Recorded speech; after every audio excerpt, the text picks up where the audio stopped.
and slam him through the mat, brother. But what I found out was I was in a room full of real Americans, brother. And at the end of the day, with our leader up there, my hero, that gladiator, we're gonna bring America back together. One real American at a time, brother.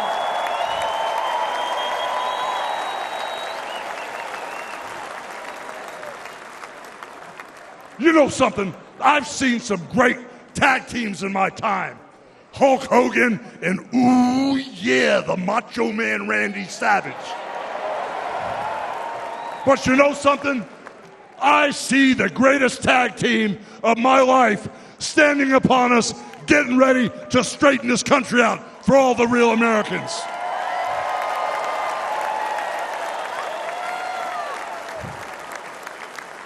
You know, even though you guys are real Americans, you better get ready. Because when Donald J. Trump becomes the President of the United States, all the real Americans are going to be nicknamed Trumpites. Because all the Trumpites are going to be running wild for 4 years. So with the power of Donald J. Trump and all the Trumpites running wild, America is going to get back on track, and like Donald J. Trump said, America is going to be great again.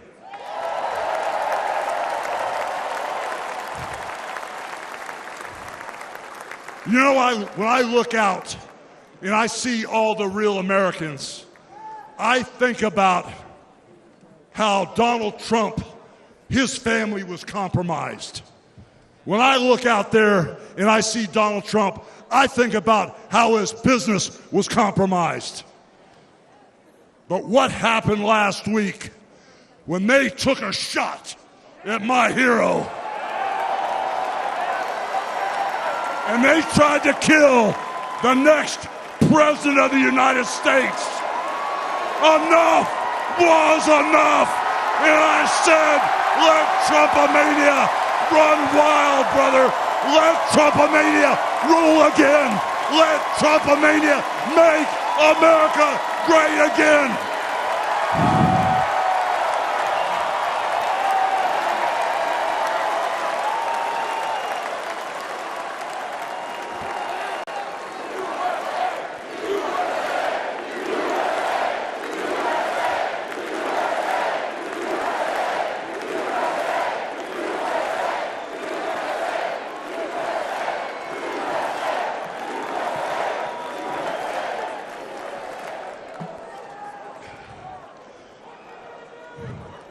You know something, Trumpites?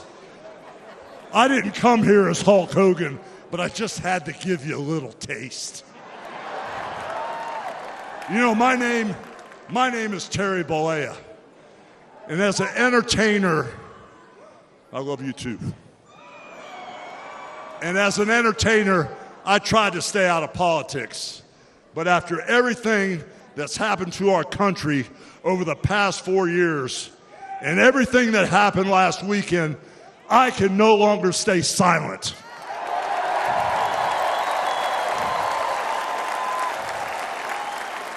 I'm here tonight because I want the world to know that Donald Trump is a real American hero. And I'm proud to support my hero as the next President of this United States.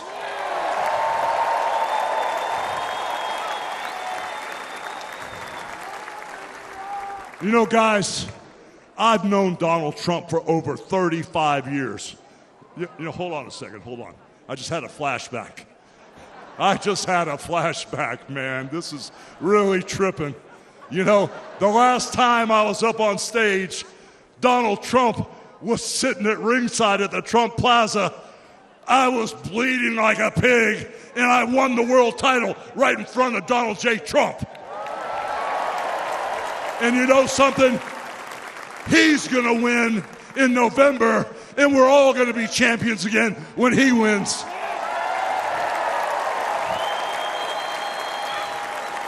And like I said, I've known that man for over 35 years, and he's always been the biggest patriot, and he still is. He's always told you exactly what he thought, and he still does, brother. And no matter the odds, he always finds a way to win. And when he's back in our White House, America is going to start winning again.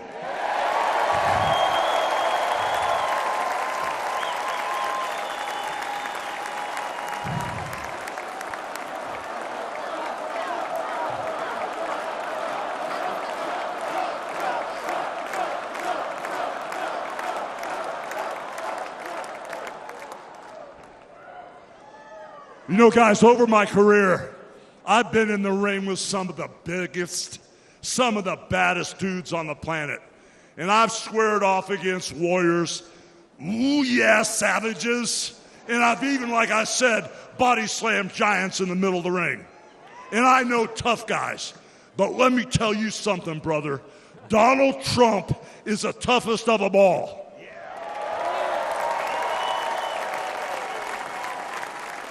They've thrown everything at Donald Trump.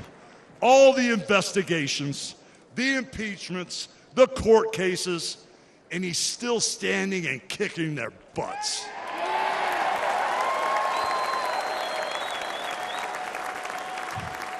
You know, we never had it better than the Trump years.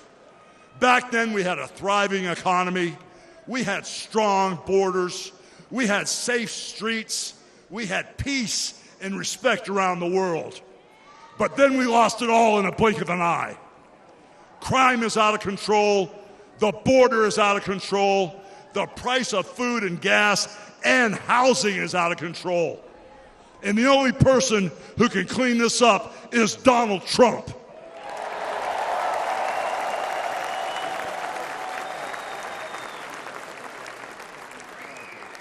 You know, guys, I really, really love this country. And I've lived the American dream. And I want my kids, your kids, and all those little teeny Hulkamaniacs out there to live the American dream too.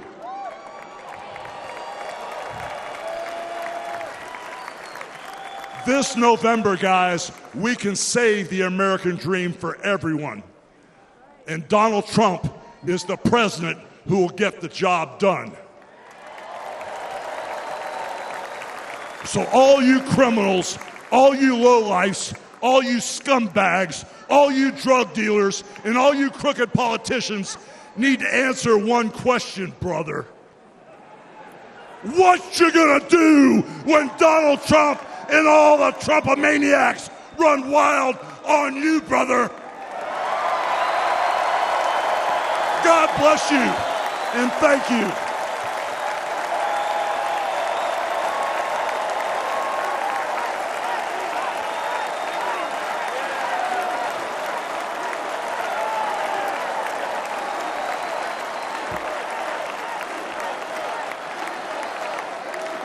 Ladies and gentlemen, please welcome the President and CEO of the Billy Graham Evangelistic Association and President of Samaritan's Purse, the Reverend Franklin Graham.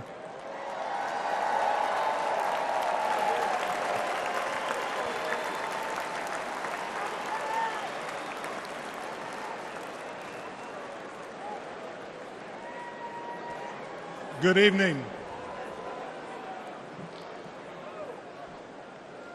I've got the hardest job tonight. I have to follow Hulk Hogan. But I stand here tonight as a private citizen who loves this country. I've been asked to say a few words and then to pray, and we're going to do that. Last Saturday in Butler, Pennsylvania, President Trump had a near-death experience. No question. But God spared his life. And when we go through those experiences, it changes us. It can cause us to examine our lives and to reevaluate our priorities, as you should. When President Trump rose from that platform He rose with his fist raised in strength, showing America his unshakable resolve to fight for them in this nation.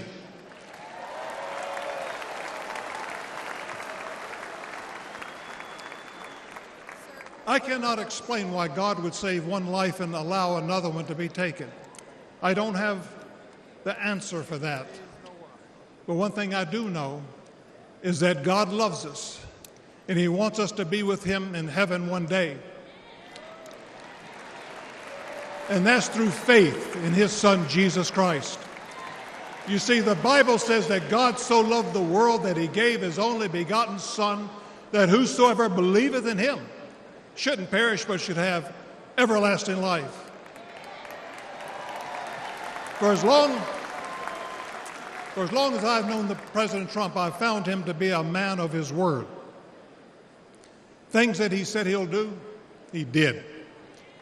When he told me and our country in 2016 that he was going to appoint conservative justices, guess what? He did. In 2016, he said he would defend religious liberty, and guess what? He did. In 2019, I was with him at the United Nations when the first president of history of this country stood there to advocate for religious liberty worldwide.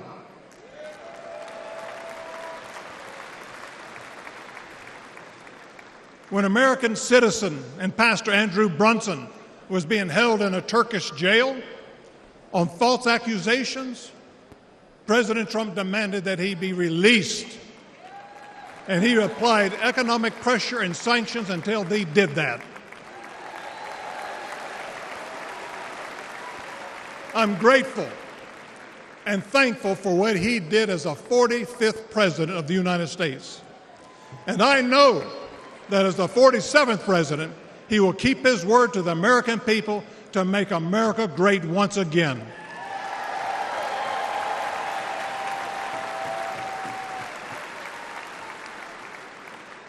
It's an honor for me to be asked to pray for Donald Trump this evening. And so what I'd like to do, I'd like us to pray, but I'd like us all to stand as we call upon the name of the God of heaven.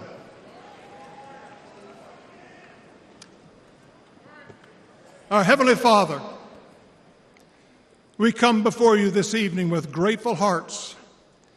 Thank you for saving the life of President Donald J. Trump. In his own words, it was you and you alone who saved him. We pray for the others that were injured on Saturday, for the family who lost their loved one. Put your loving arms around them. Comfort them, and may they sense your presence. We stand before you tonight. We say thank you for the provisions you have given to the United States of America. You have blessed this country more than any country in the world. Sadly, as a nation, we have forgotten who is responsible for all the freedoms, the liberties, and the bounty that we enjoy. It has all come for you. Thank you. This evening, our nation is in trouble. We're divided politically, racially, economically, with millions of people seeking refuge and hope in our dry and thirsty land. You're the only one who can fix the complexity of the problems that we face today.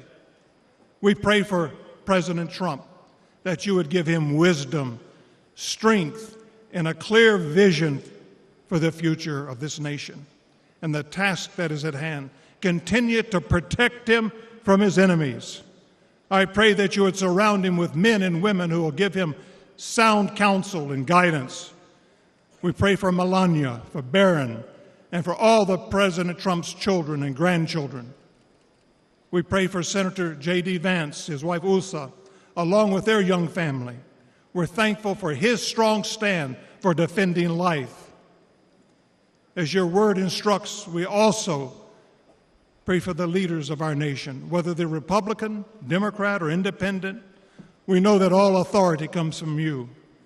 You are a great God, and we ask that if it be thy will that you will make America great once again. And we ask that you'll unite our hearts, bring us together, one nation under God, indivisible, with liberty and justice for all. And we pray this in the mighty name of my Lord and Savior, Jesus Christ, the King of Kings and the Lord of Lords. Amen.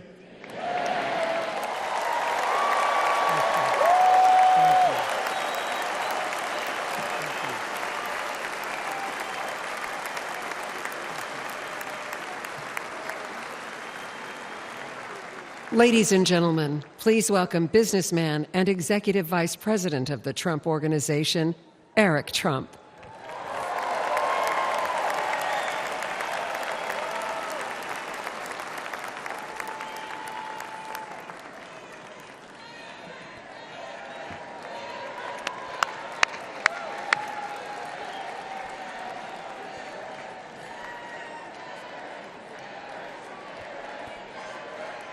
Good evening, America.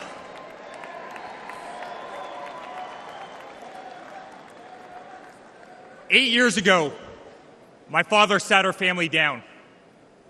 He spoke of a nation in decline, of dreams slipping away, of a future endangered by failed leadership and broken promises.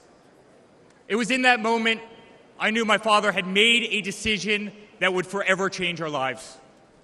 We realized he had chosen to step into the arena, to fight for the soul of America. He had decided to leave behind the comforts of an unbelievable business empire, to leave behind everything he had ever built, to answer the call to serve our nation. Unlike his predecessor, it was not a decision born out of necessity. Unlike the current president, it was not a decision that would enrich his family. Rather, it was a decision made out of love for this country and a deep concern for America's future.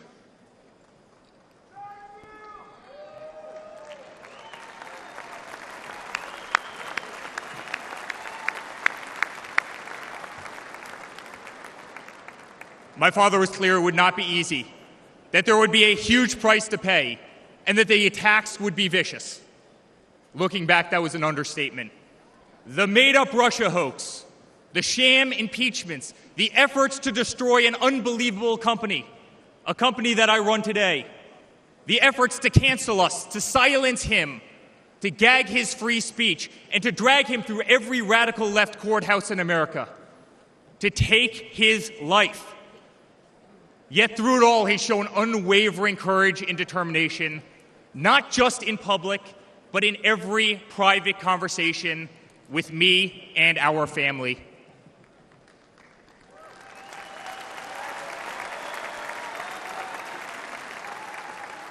He stood tall, fueled not by personal ambition, but by a profound love for this country and a love for all of you, the American people.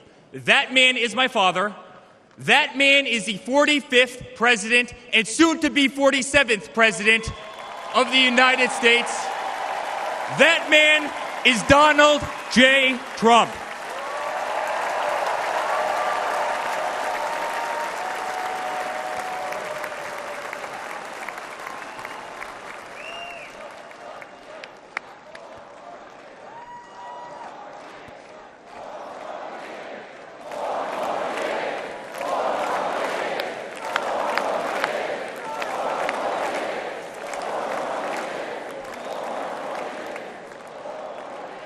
Each time I've stood on this stage, America has been at a dire crossroads. In 2016, many people began to doubt the promise of America. Our economy was struggling. Jobs were scarce. Our standing on the world stage was weak at best. Veterans were forgotten. Our military was in shambles. Our educational system was broken, ranked 30th in the world. He could no longer tolerate an inept administration that handed $150 billion to Iran, a country that chants death to America, or witness the continued attacks on our Constitution and our religious liberty, or see the disrespect shown to our unbelievable law enforcement officers who are being disarmed, defunded, and persecuted each and every day. He could no longer stand to see words like Christmas stripped from public use or the Pledge of Allegiance removed from our schools. But my father saw potential where others saw despair. Donald Trump built the New York City skyline. He did so during a time when businesses were turning away from the city he loved. Crime was rampant. The streets were dirty. But he had the Midas touch, and he turned those streets and neighborhoods into gold. He faced every challenge with tremendous vision and grit. As he did during the 2016 election, he rolled up his sleeves. He remained unapologetic. He did not care to be politically correct.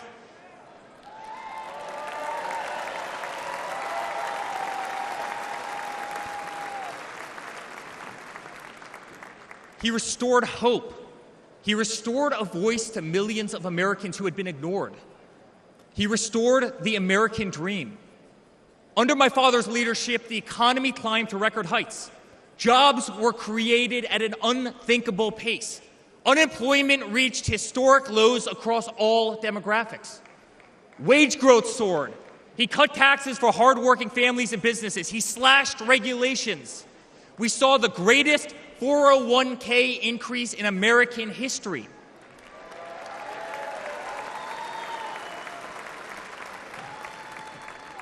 People bought their first homes in an environment that saw 2 to 3% interest rates.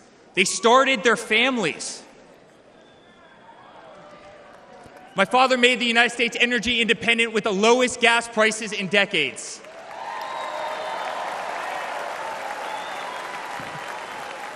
My father made the United States safe. Our borders were closed. There was peace in the Middle East. Soleimani, al-Baghdadi, the terrorists were dead.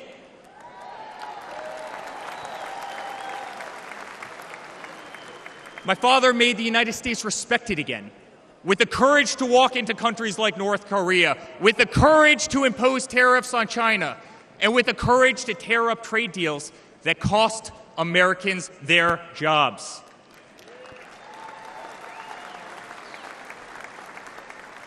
He brought manufacturing back to America. Small businesses flourished. He did what he promised. He put America first. We were winning. Donald Trump made America great again.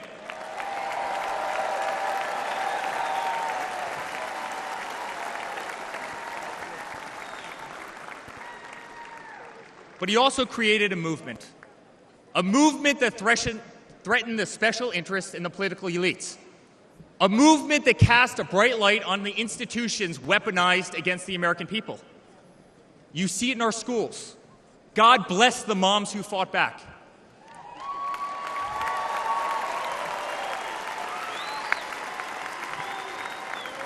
You see it in your workplace. You see it on every news station, in every newspaper. You see it in the military. The most iconic military installations on planet Earth are stripped of their identity and renamed. Fort Bragg, Benning, Fort Hood. You see it in Hollywood. You see it in our two-tier judicial system. They don't even hide it anymore. My father has been censored. The former president ripped off Twitter, Instagram, and Facebook while terrorist organizations remain intact. My father has been persecuted, targeted by far-left Democrats funded by special interest groups and hand-picked judges. My father has been pulled off the ballots of states, radical justices attempting to defy the will of millions of Americans who adore who he is and what he stands for. My father even became the target of an assassin who almost killed America's single greatest hope for our future. The swamp is terrified of this incredible movement. They're terrified of it. They're terrified of you and the tens of millions of people watching us on TV right now.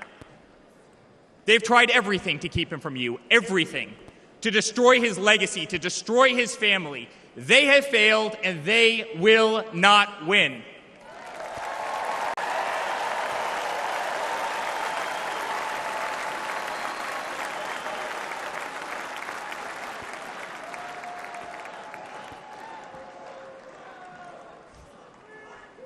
I love my Florida delegation right here.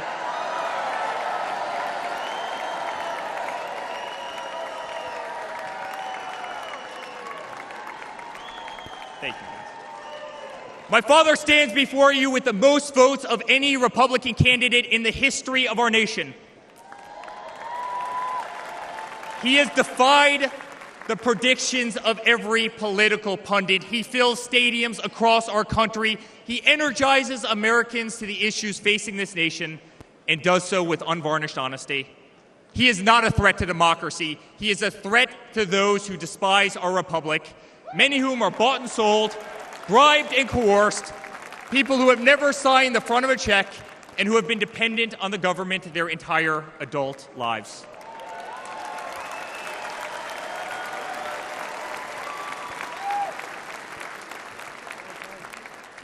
Today, as it was in 2016, America's at that crossroads again. Energy prices are soaring. Interest rates are crippling. Everything is unaffordable. The U.S. dollar has been diminished. Inflation has made it impossible for Americans to live, to save for their future. Our infrastructure is crumbling. Our border is out of control. Millions are dead and displaced in Russia and Ukraine, a war that has no end and a war that we are funding. The Middle East has become a hornet's nest. Our greatest ally, Israel, totally under siege. Fentanyl is killing our youth and destroying families, while the current administration stands idly by, hoping their inaction will import illegal votes. Crime terrorizes our cities and our suburbs as far-left policies handcuff police. Male athletes, guys my height, 6'5", are swimming in women's sports.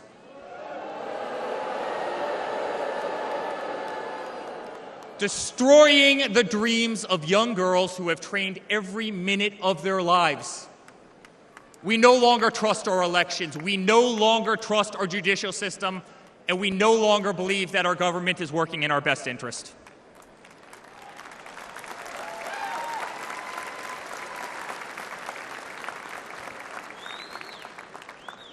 In spite of where we are today as a nation, I'd like to speak to every American. To the homeless veteran sleeping under a bridge as illegal immigrants are housed in the most expensive hotels in New York. I'm sorry. We know it's wrong, and we will fix it.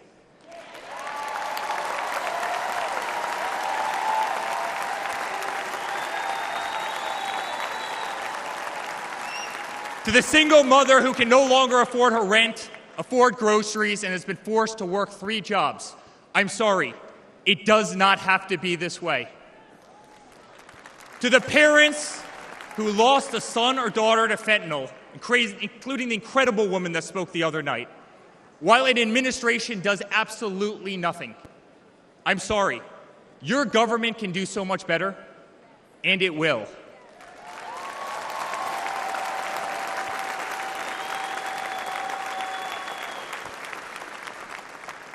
To the children who are being brainwashed instead of learning the fundamentals in school, I'm sorry. There are teachers who care, and my father will empower them.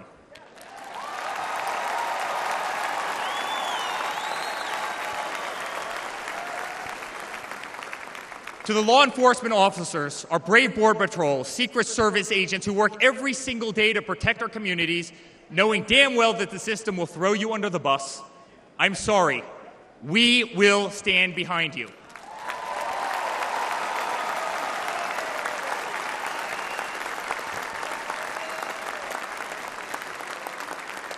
To commuters often petrified to take a bus, take a train, or walk the streets in cities across our nation, I'm sorry. That man right there will fix this.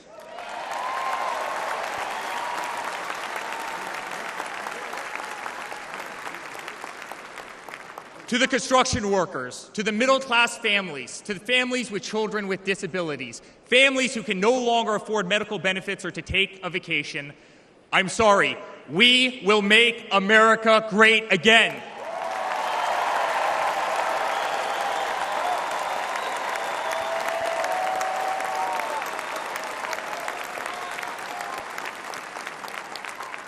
And to my father, who has been ruthlessly silenced, slandered, and attacked by a corrupt administration, I'm sorry. We know, and America knows, that they're not just after you, they're after all of us, and you just happen to be standing in their way.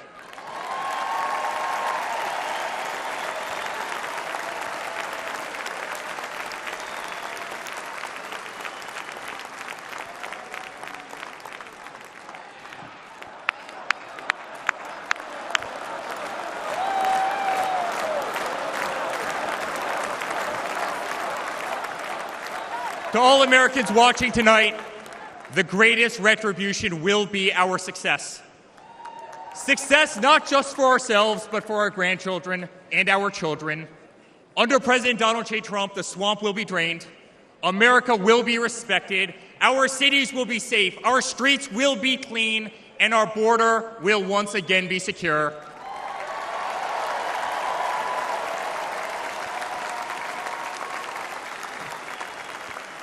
We will have peace.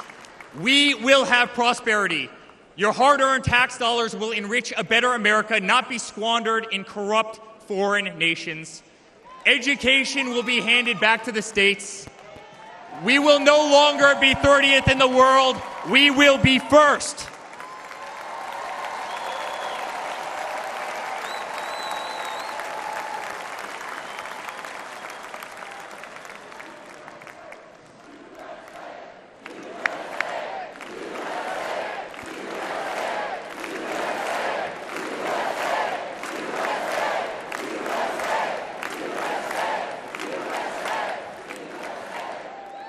Our children will understand family, our children will have values, and our children will love God.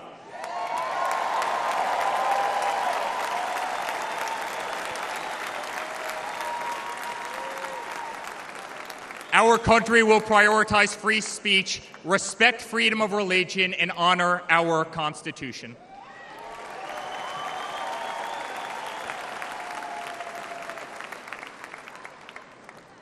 As his son, I've never been more proud of a person in my life.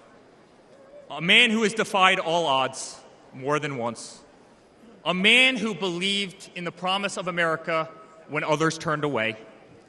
A man who saw a nation in need of a champion and answered that call with unwavering determination and courage.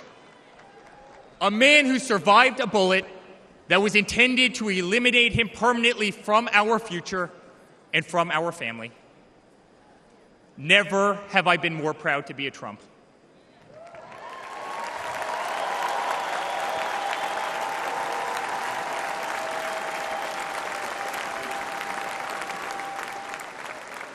Never have I been more proud to stand by my father's side. I remain incredibly honored to be part of this journey, a journey with all of you, a journey to save the greatest country on earth, a journey with the most incredible people I have ever met. Dad, 5 days ago, Laura, Luke, Carolina, and I held our breath as we saw blood pour across your face. By the grace of God, divine intervention, and your guardian angels above, you survived.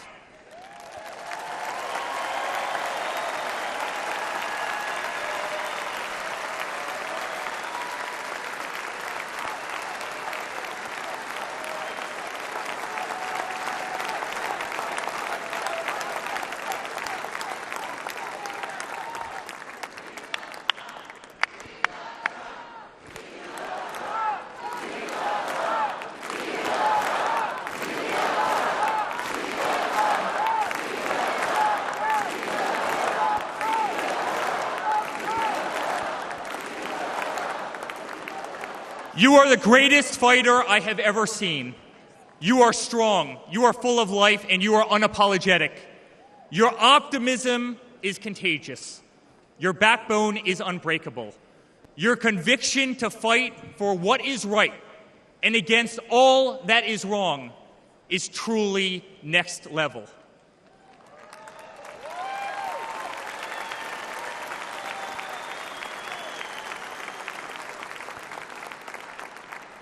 The whole world saw your strength as you stood up. You wiped the blood off your face, and you put your fist in the air in a moment that will be remembered as one of the most courageous acts in the history of American politics. You shouted, "Fight! Fight! Fight!"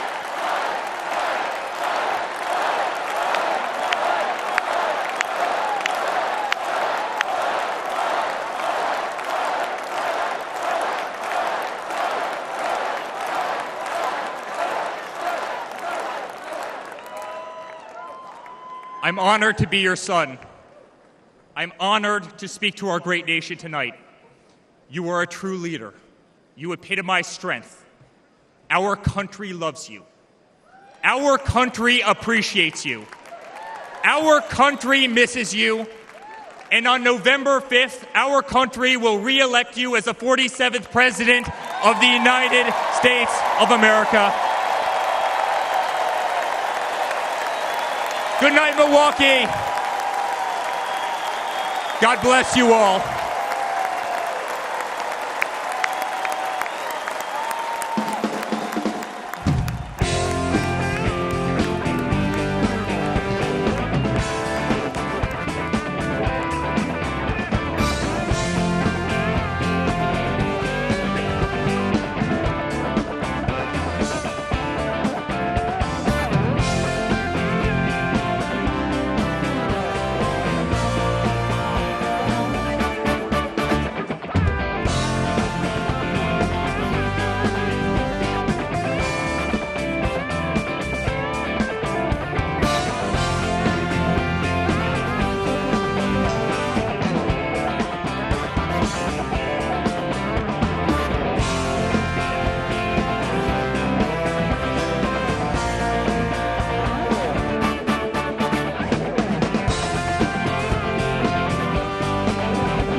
Ladies and gentlemen, the next First Lady of the United States, Mrs. Melania Trump.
This is a story as uniquely American as the ideals and freedoms we all cherish. A story of a life dedicated to dreaming big. A story about giving back to the people in his beloved city. But most of all, this is a story about putting his country first. And it's a story best told in pictures. Young and confident, Donald Trump wasn't afraid to think big and build even bigger. And he left his mark on the New York skyline that greeted visitors from around the world. But he wasn't just an American entrepreneur. He became a folk hero. Celebrities and sports stars wanted to be seen with him. Politicians sought his approval. And New Yorkers just loved him. And he loved them back. And he gave back. Just one example, saving the Woolman skating rink. The Woolman skating rink in Central Park is open again. The city spent nearly 6 years and $12 million trying to fix it, and then to the rescue, developer Donald Trump. As Tracy Egan tells us now, he accomplished in 3.5 months what the city couldn't do in 6 years. Donald, you performed a great public service. There was no denying that Donald Trump was the toast of the town. But he was also something even more important, a patriotic American. And like many others, he was becoming increasingly troubled by the direction of our country. Because I really am tired of seeing what's happening with this country, how we're really making other people live like kings, and we're not. You've said, though, that if you did run for president, you believe you'd win. Well, I don't know. I think I'd win. I tell you what, I wouldn't go in to lose. I've never gone in to lose in my life. And if I did decide to do it, I think I'd be inclined, I would say that I would have a hell of a chance of winning. Because I think people, I don't know how your audience feels, but I think people are tired of seeing the United States ripped off. But who would ever run for president and leave such a glamorous life? Appearances in movies, best-selling books, a widely popular TV show. But for Donald J. Trump, the calling to save his country was even stronger. The mission, more important. The number of Americans being left behind, too large. And so, in Donald Trump fashion, he announced he was running for president, in it to win. And he did.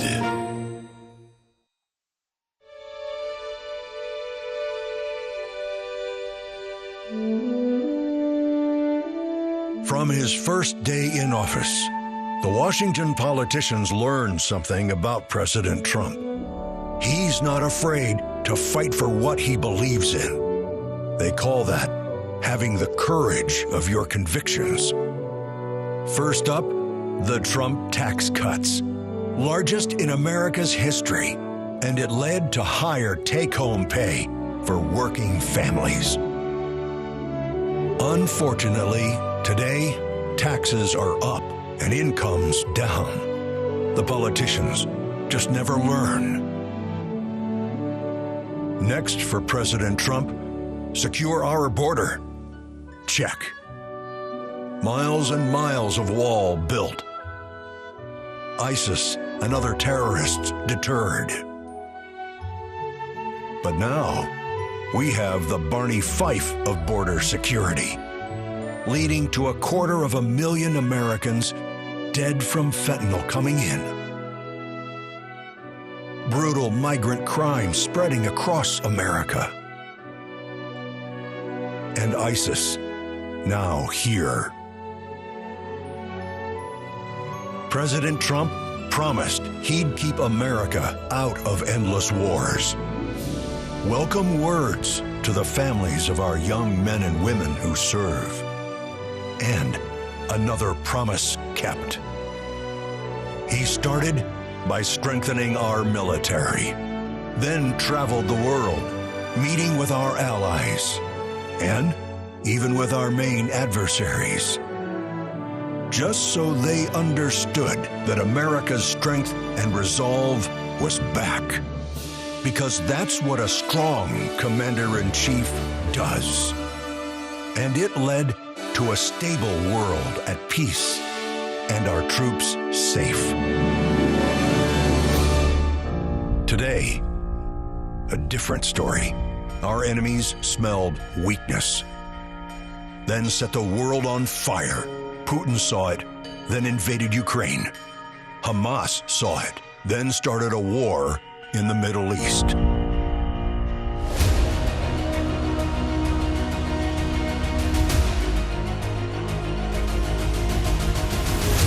There's one more thing we've learned about President Trump. He believes so strongly in America, so optimistic for our possibilities, and so committed to fighting to once again make our country great, that there is nothing that is going to stop him.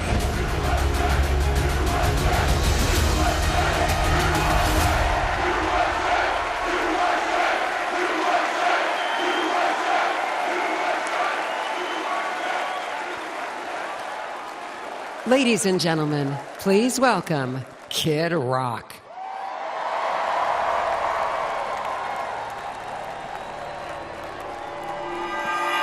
What up, America?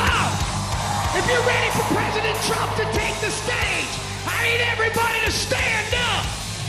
I need everybody to put a fist up in the air. Everybody, get a fist up in the air. Now follow me. Say fight, fight. Say fight, fight. Say fight, fight. Say somebody scream.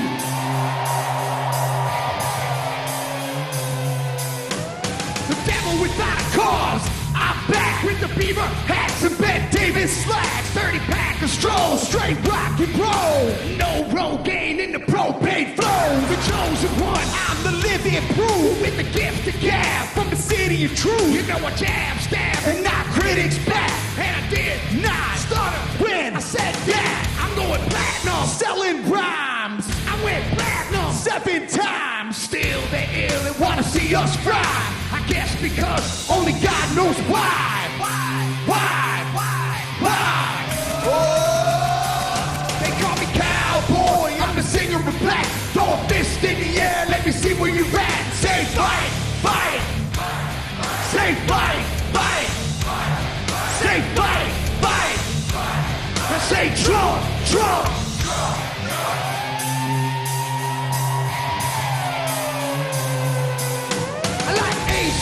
see hands, easy time. Bocephus, beasties, and the kings of rock. Skinner, Seeger, lit corn to stones. David Allen and a no-show Jones. Yeah, pass that bottle around. Got the rock from Detroit, the soul from Motown. The underground, straight Detroit pimp. With tracks to Mac and slap back to back. Never gain no pay, I don't play with ass. Well, watch me rock with Liberace Flash. Punk rock the Clash, boy bands are trash. I like Johnny Cash and Grandmaster Flash. Flash, Flash, Flash, Flash.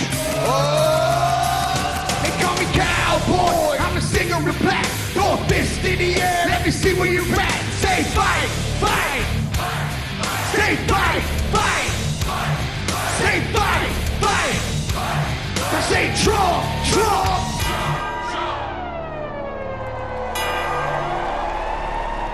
I'm an American badass. Watch me, kid. You can roll and rock, or you can. I'm the ultimate. I'm like Amazing Grace. I'm on rock and roll. Never rock this place. All super fly. Living double wide. Psychon McFly. The big John can ride. Damn sack to share. Bringing flash to flare. Got the long hair swinging, middle finger in the air. Snakeskin boots, 65 Chevelle. See me ride and sin and hit a rebel yell. I won't live to tell. So if you do, rock for freedom and rock for truth. Who knew I'd blow like Oklahoma, Florida, Georgia, Arizona? Smell the aroma and check my hits. I know it stinks in here, cause Trump's the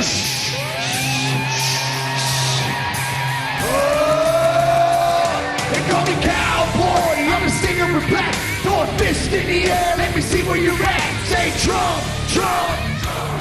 Say Trump, Trump. Say Trump, Trump. Say Trump, Trump. I need to hear you louder than that. One more time. I'm a cowboy, badass and black. You say Trump, Trump. From side to side, from front to back. Come on, Trump, Trump. I put Detroit City back on the map. We say Trump, Trump. Kick rocks in the house. This is where I'm at. Ladies and gentlemen, get ready for the most patriotic American badass on earth, President Donald J. Trump. But first, another American badass, my brother, Dana White. God bless America.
Good evening, ladies and gentlemen.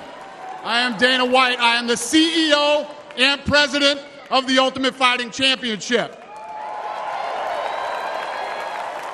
So 2 weeks ago, I got a call from President Trump asking me if I'd be willing to speak tonight. As usual, there was no pressure, no demands. He asked me as a friend, and of course I said yes. Then, after I accepted his offer, he sent me a text message, and I just want to read to you a little piece of what President Trump wrote to me. Dana, I'm so honored that you will be doing the introduction at the National Republican Convention. Think of it as the biggest fight you ever had, a fight for our country and even the world. I only wish you didn't have to interrupt your family trip, but I hope they understand they love you and they know how important this is. Now think about this. This man's running for president of the United States. He's fighting for the future of this country, and he's concerned about interrupting my family trip.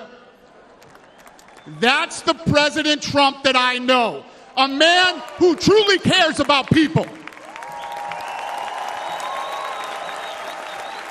The mainstream media likes to push the narrative that he doesn't care about anyone but himself. I absolutely know that's not the truth because I've been friends with this guy for 25 years. And for the people who know me, they'll know this is true. I just want to make something very clear. Nobody in the Trump campaign has ever told me what to say. Nobody tells me what to say, and I'm nobody's puppet.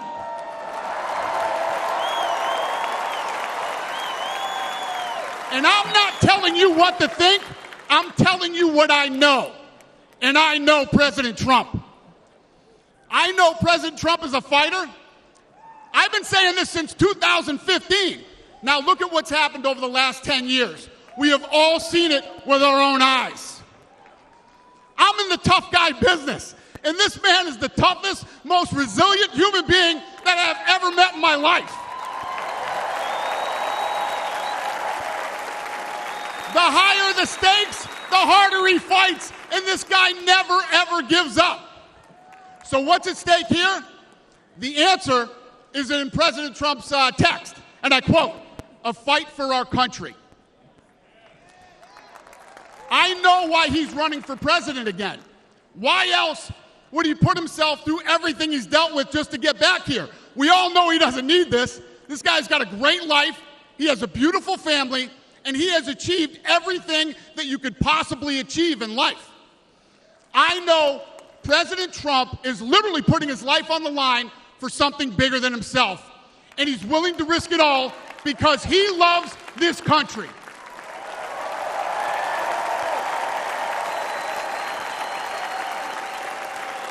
And I know he wants what's best for the American people, all American people. I know he's running for president to save our American dream. I'm living the American dream, and I know the American dream is very real. Whether you were born in this country or came here from someplace else, this is the last real land of opportunity. President Reagan once said, "Government's first duty is to protect the people, not run their lives." And if you're buried in government red tape, how will you ever start your own business? If you're struggling to pay your bills, how can you ever afford to start a family? And if you don't feel safe in your own town, why would you ever buy a house?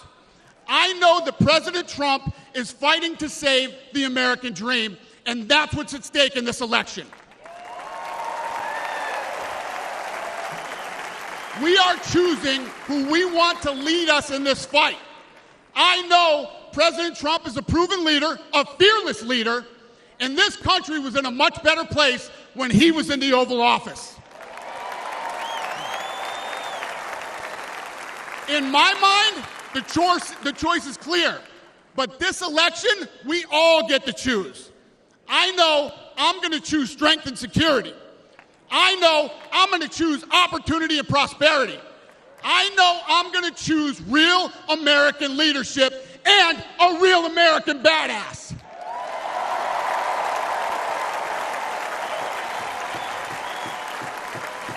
And I'm not telling you what choice to make, and I'm not telling you what to think. I'm telling you what I know. I know America needs a strong leader, and the world needs a strong America.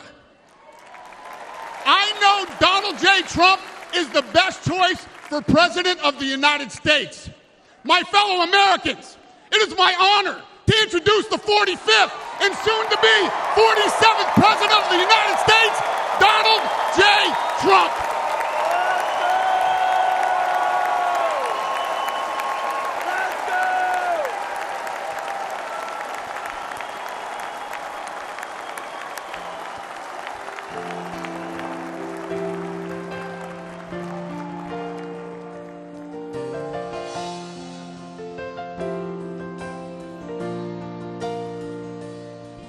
If tomorrow all the things were gone, I'd work for all my life, and I had to start again, just my children and my wife. Thank my lucky stars to be living here today, 'cause our flag still stands for freedom, and they can't take that away.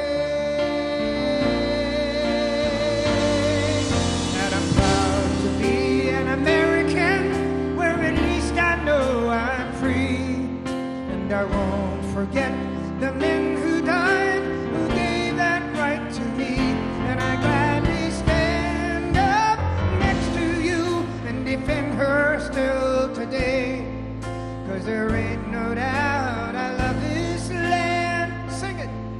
God bless the USA.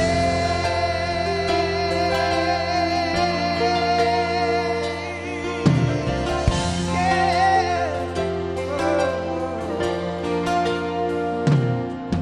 From the lakes of Minnesota to the hills of Tennessee, across the plains of Texas, from sea to shining sea, from Detroit to Houston and New York to LA. There's pride in every American heart, and it's time we stand and say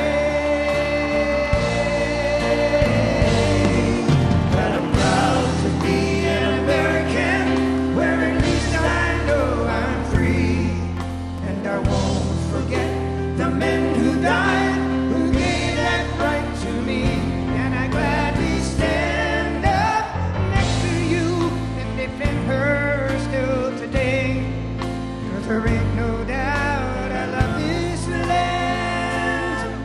God bless the USA.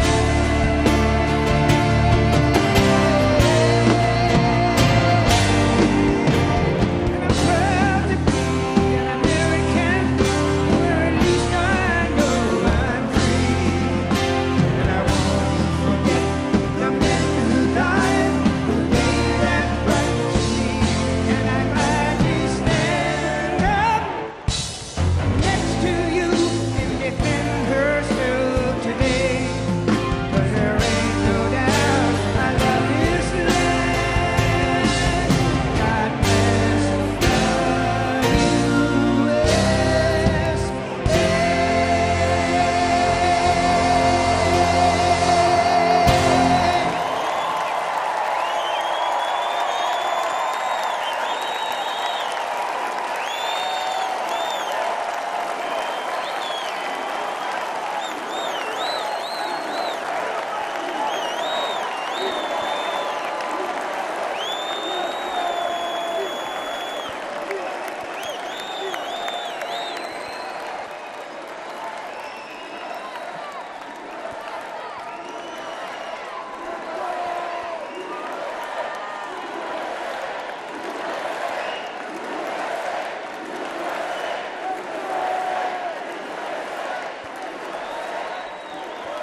Thank you very much.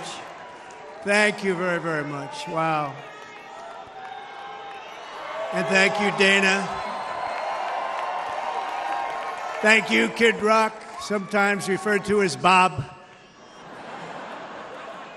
And thank you, Lee, right from the beginning. Thank you very much. What a talent. What a beautiful, beautiful soul.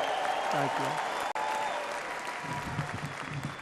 Friends, delegates, and fellow citizens, I stand before you this evening with a message of confidence, strength, and hope.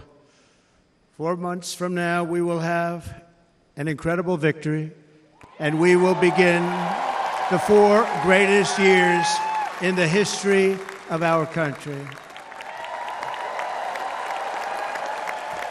Together, we will launch a new era of safety, prosperity, and freedom for citizens of every race, religion, color, and creed. The discord and division in our society must be healed. We must heal it quickly. As Americans, we are bound together by a single fate and a shared destiny. We rise together or we fall apart. I am running to be president for all of America, not half of America, because there is no victory in winning for half of America. So tonight, with faith and devotion, I proudly accept your nomination for President of the United States. Thank you.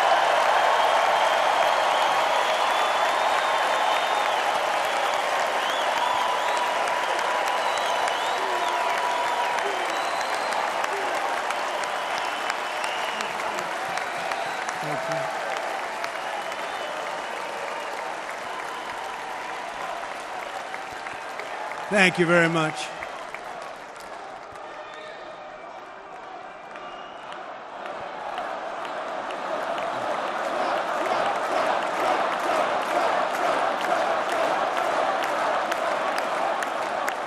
Thank you very much. And we will do it right. We're going to do it right. Let me begin this evening by expressing my gratitude to the American people for your outpouring of love and support following the assassination attempt at my rally on Saturday.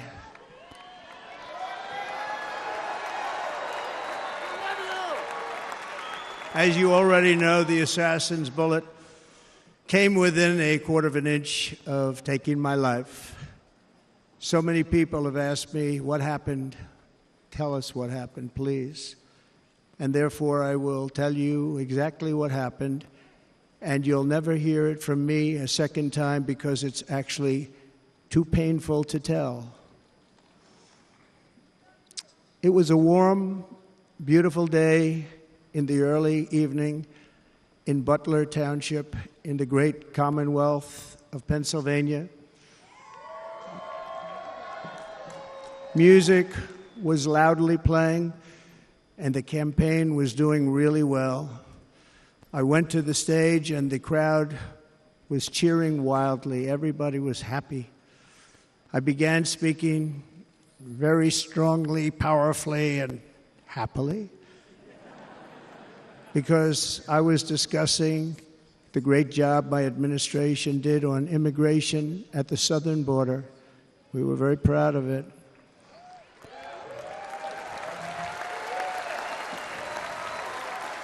Behind me and to the right was a large screen that was displaying a chart of border crossings under my leadership. The numbers were absolutely amazing. In order to see the chart, I started to, like this, turn to my right and was ready to begin a little bit further turn, which I'm very lucky I didn't do, when I heard a loud whizzing sound and felt something hit me really, really hard on my right ear. I said to myself, wow, what was that? It can only be a bullet. And moved my right hand to my ear, brought it down. My hand was covered with blood, just absolutely blood all over the place. I immediately knew it was very serious, that we were under attack, and in one movement proceeded to drop to the ground. Bullets were continuing to fly as very brave Secret Service agents rushed to the stage, and they really did. They rushed to the stage.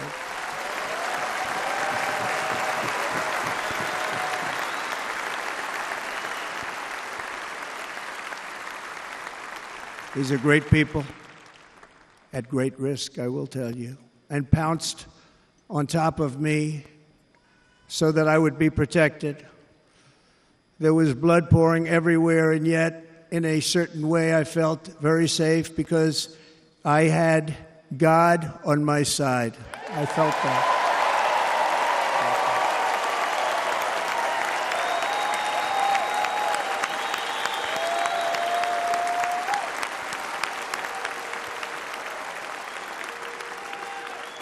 The amazing thing is that prior to the shot, if I had not moved my head at that very last instant, the assassin's bullet would have perfectly hit its mark, and I would not be here tonight. We would not be together.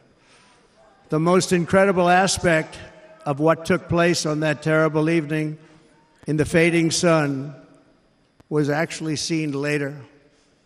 In almost all cases, as you probably know, and when even a single bullet is fired, just a single bullet, and we had many bullets that were being fired, crowds run for the exits or stampede, but not in this case. It's very unusual.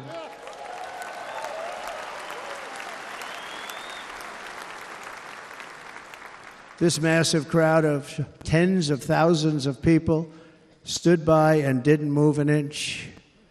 In fact, many of them bravely but automatically stood up looking for where the sniper would be. They knew immediately it was a sniper.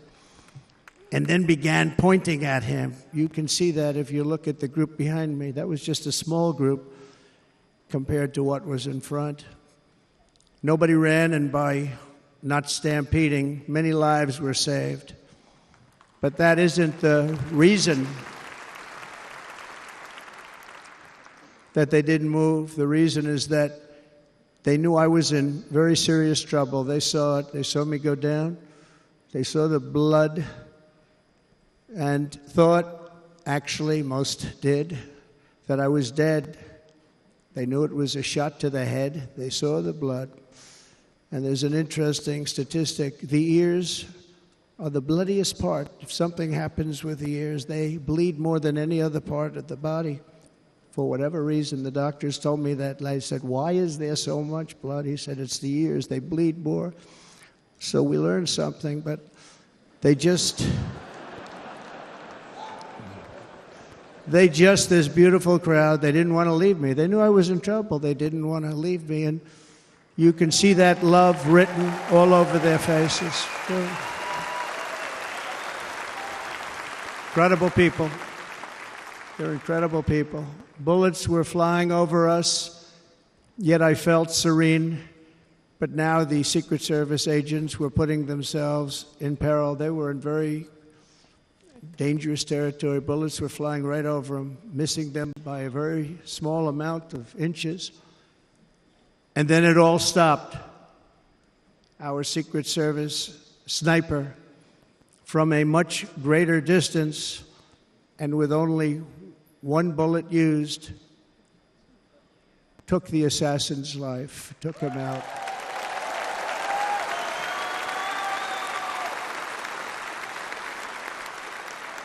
I'm not supposed to be here tonight. Not supposed to be here. Yeah.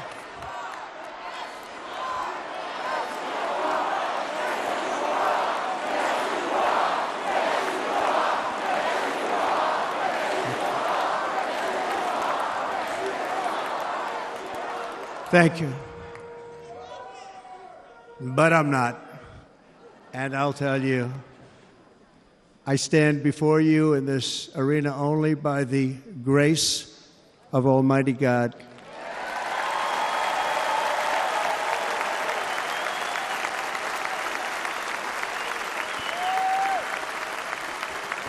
In watching the reports over the last few days, many people say it was a providential moment.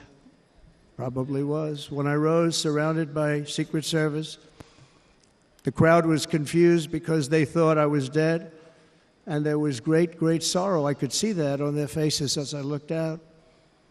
They didn't know I was looking out. They thought it was over. But I could see it, and I wanted to do something to let them know I was okay. I raised my right arm, looked at the thousands and thousands of people that were breathlessly waiting, and started shouting, "Fight, fight, fight."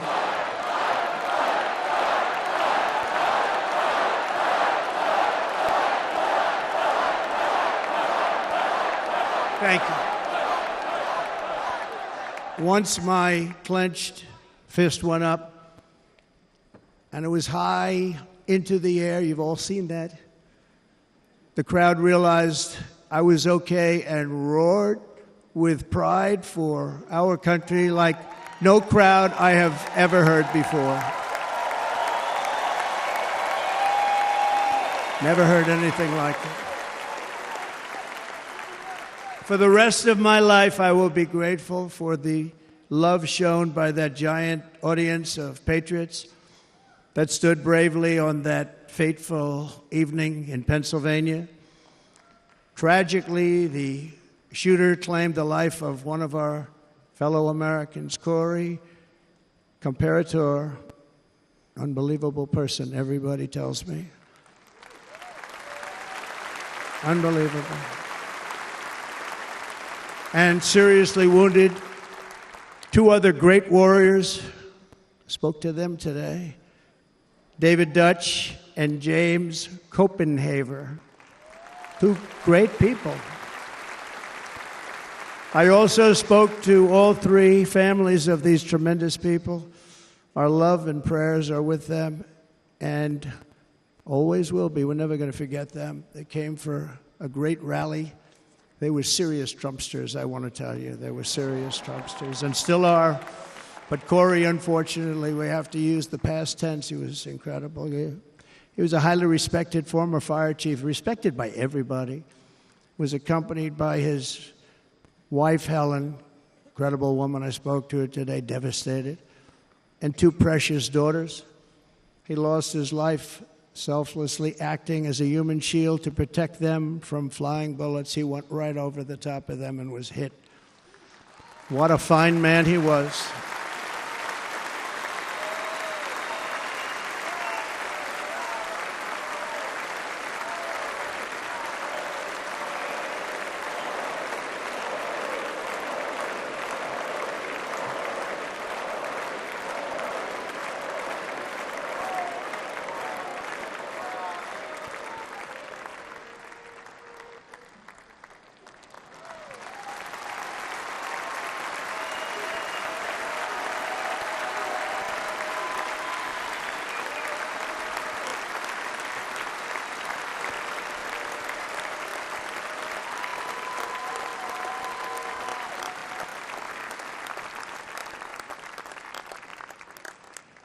I want to thank the fire department and the family for sending his helmet, his outfit, and it was just something, and they're going to do something very special when they get it. But we did something which cannot match what happened, not even close.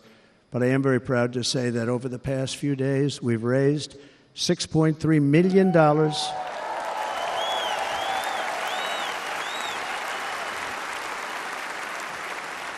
for the families of David, James, and Corey, including from a friend of mine just called up. He sent me a check right here. I just got it. $1 million from Dan Newland. Thank you, Dan. And again, when speaking to the family, I told them, I said, well, I'm going to be sending you a lot of money, but it can't compensate. They all said the same thing. You're right, sir. We appreciate so much what you're doing, but nothing can take the place in the case of Corey. And the other two, by the way, they were very, very seriously injured, but now they're doing very well. They're going to be okay. They're going to be doing very well.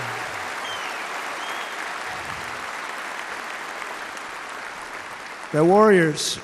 So now I ask that we observe a moment of silence in honor of our friend Corey.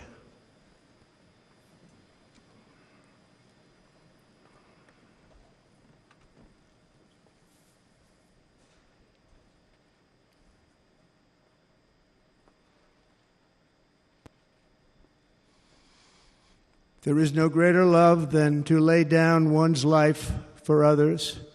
This is the spirit that forged America in her darkest hours, and this is the love that will lead America back to the summit of human achievement and greatness. This is what we need. Despite such a heinous attack, we unite this evening more determined than ever. I am more determined than ever, and so are you. So is everybody in this room.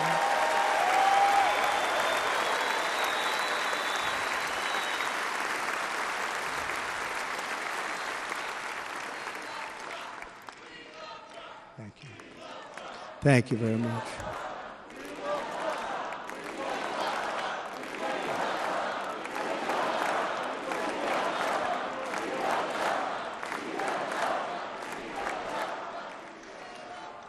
Our resolve is unbroken and our purpose is unchanged to deliver a government that serves the American people better than ever before.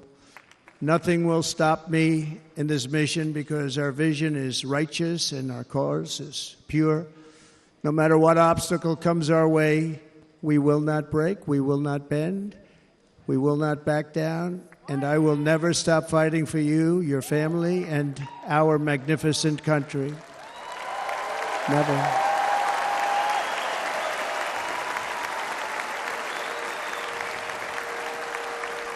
And everything I have to give with all of the energy and fight in my heart and soul, I pledge to our nation tonight. Thank you very much. I pledge that to our nation. We're going to turn our nation around, and we're going to do it very quickly. Thank you.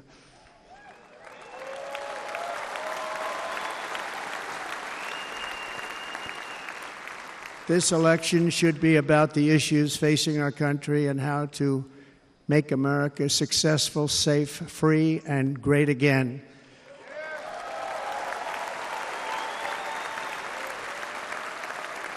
In an age when our politics too often divide us, now is the time to remember that we are all fellow citizens. We are one nation under God, indivisible, with liberty and justice for all.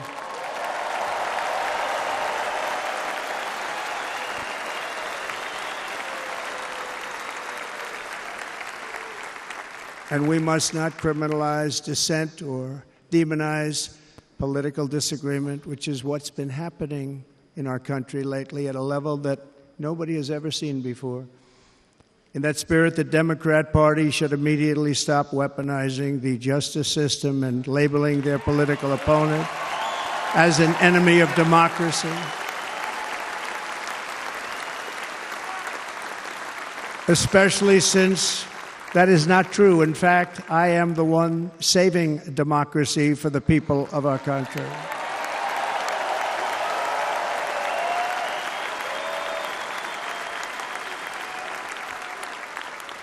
And very big news, as you probably just read, on Monday a major ruling was handed down from a highly respected federal judge in Florida, Eileen Cannon, finding that the prosecutor and the fake documents case against me were totally unconstitutional, and the entire case was thrown out of court.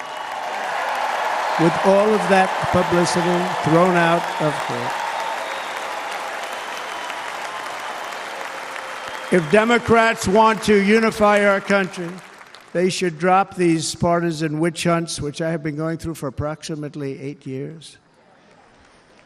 And they should do that without delay and allow an election to proceed that is worthy of our people. We're going to win it anyway, but worthy of our people. On this journey, I am deeply honored to be joined by my amazing wife, Melania.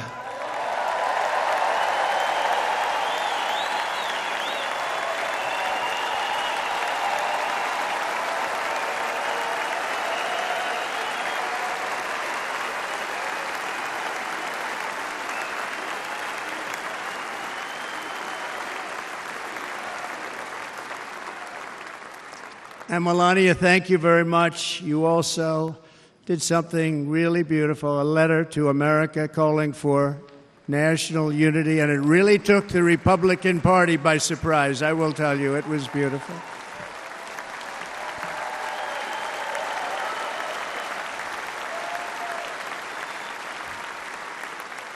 In fact, some very serious people said that we should take that letter and put it as part of the Republican platform. That would be an honor, wouldn't it? Right? Mr. Congressman? but it captivated so many. So I also want to thank my entire family for being here. Don, Kimberly, Ivanka and Jared, Eric and Lara, Tiffany and Michael, Baron. We love our Baron.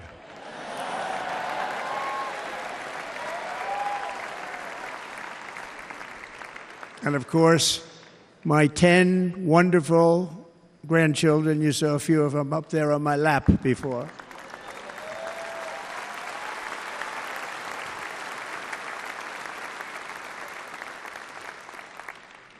And how good was Dana? Was Dana good? I mean, was he good? He was on probably the only vacation he's had in about, maybe ever, because he works, but about 10 years with his wife, very far away. I won't tell you where, but very, very far away, beautiful place. And my people called, and he said, I won't be able to do it. This is many, many years. I promised my wife I can't do it.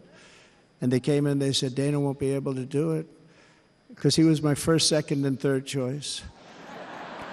I said, well, that's too bad, but I understand he's away, and it's good. It's good for him. And that was it. About 30 minutes later, she came back in, sir, Dana just called. He's going to do it. And his wife, she said, you can't turn him down. You just can't do it. You have to go. That's a good wife.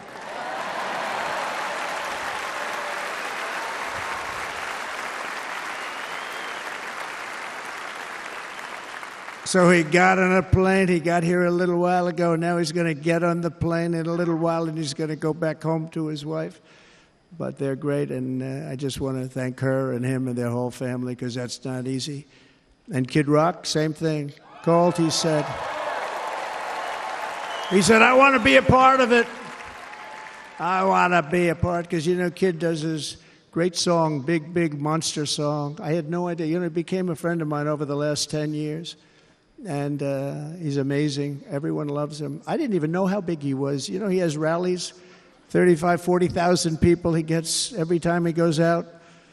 I think he's making so much money, he doesn't know what the hell to do with it. You want to know? And then we have my other friend, and I've known him so long, and we took that song, and it was a big success, but we made that.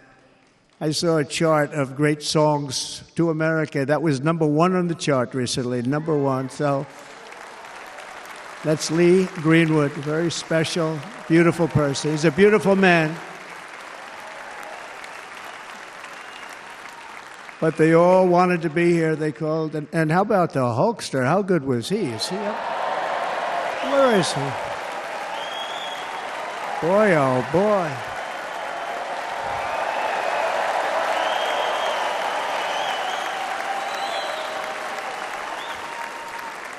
They may call that entertainment. I know about entertainment, but when he used to lift a 350-pound man over his shoulders and then bench press him 2 rows into the audience, I say, maybe entertainment, but he is one strong son of a gun. I will tell you, I watched it many times. There aren't a lot of entertainers that can do that, right? You were fantastic. Thank you very much. Followed by Eric. What was that all about? Boy, that was good. I didn't want to really come up here. But he was so great, and he's such a good young man. He went through a lot of trouble, and Don last night was incredible. They went through so much trouble. They got subpoenaed more than any people probably in the history of the United States. Every week they get another subpoena from the Democrats, crazy Nancy Pelosi, the whole thing, just boom, boom, boom. They've got to stop that, because they're destroying our country. We have to work on making America great again, not on beating people. And we won. We beat them in all. We beat them on the impeachments. We beat them on indictments. We beat them. But the time that you have to spend, if they would devote that genius to helping our country, we'd have a much stronger and better country.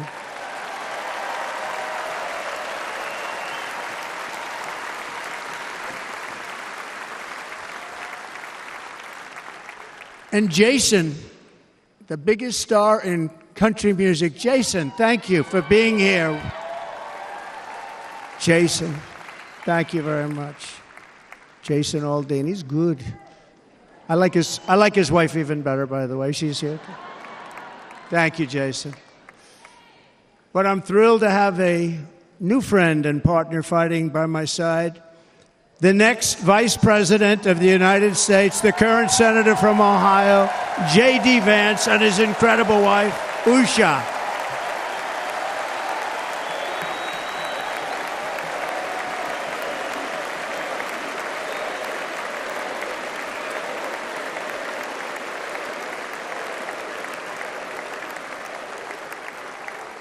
He's going to be a great Vice President. He's going to be great. He'll be with this country and with this movement, greatest movement in the history of our country, Make America Great Again. When they criticize it, they say, we're going to try and stop MAGA. I said, MAGA is Make America Great Again. What are you going to stop? There's nothing to stop. Then they say, oh, that's right. It's very tough to fight it. And all of the people that did try and fight it have failed. But he's going to be with us for a long time, and it was an honor to select him. Great student at Yale. His wife was a great student at Yale. They met at Yale. These are two smart people. So, J.D., you're going to be doing this for a long time. Enjoy the ride.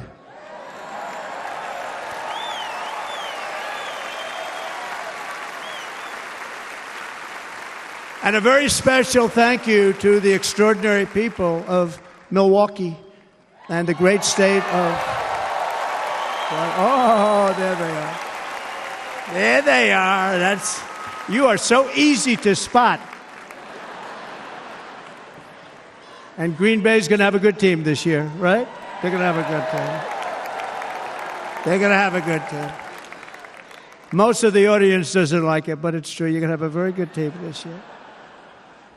And by the way, Wisconsin, we are spending over $250 million here creating jobs and other economic development all over the place. So I hope you will remember this in November and give us your vote. I am trying to buy your vote. I'll be honest about that.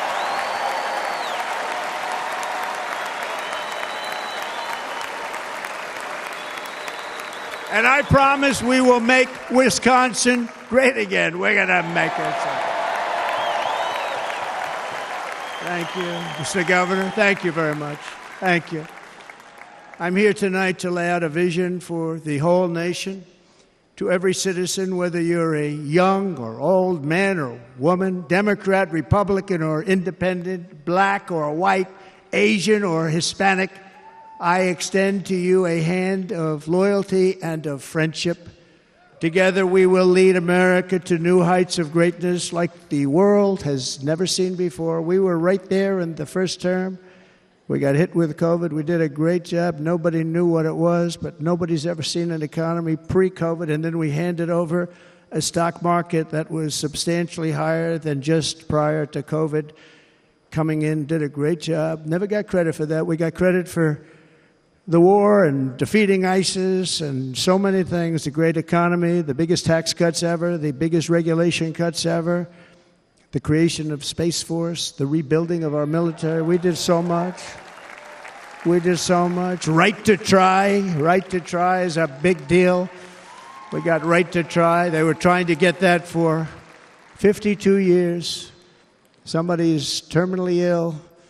And hopefully there's nobody in this audience, but it does happen a lot. They're terminally ill and they can't use our new space-age drugs and other things that we are way ahead. We have the greatest doctors in the world, the greatest laboratories in the world, and you can't do it. They've been trying to get that approved for 52 years. Wasn't that easy?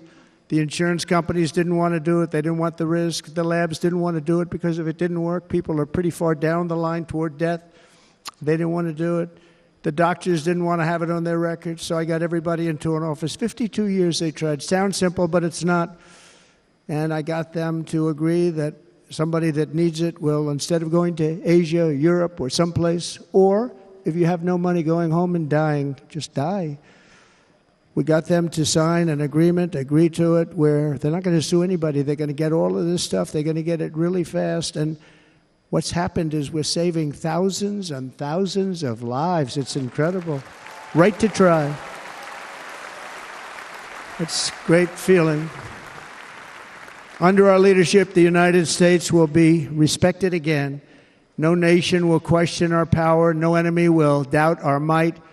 Our borders will be totally secure. Our economy will soar.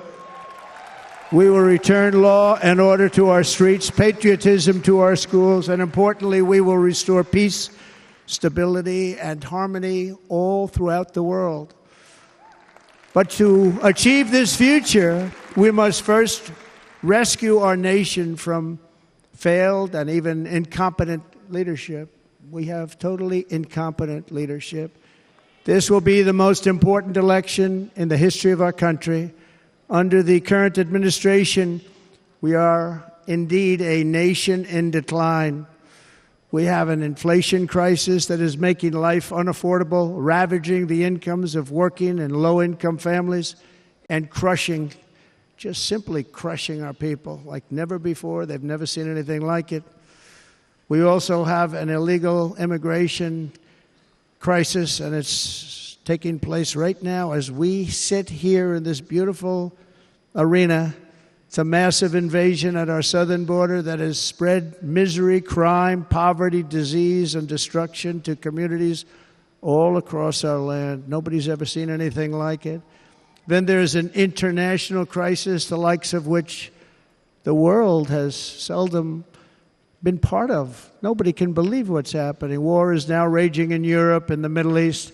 A growing specter of conflict hangs over Taiwan, Korea, the Philippines, and all of Asia. And our planet is teetering on the edge of World War III.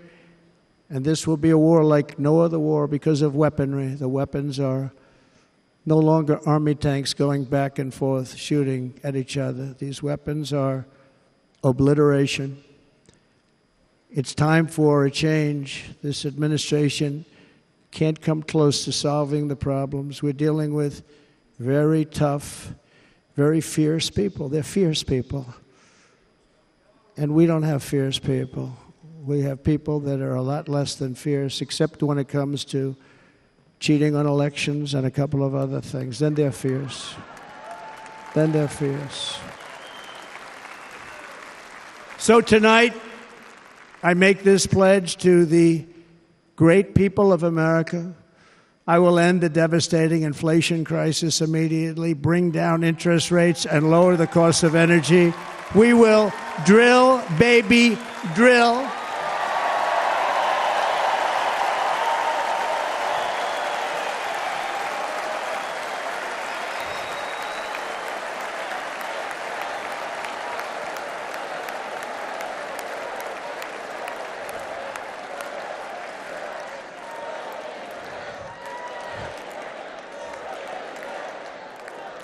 Can you believe what they're doing?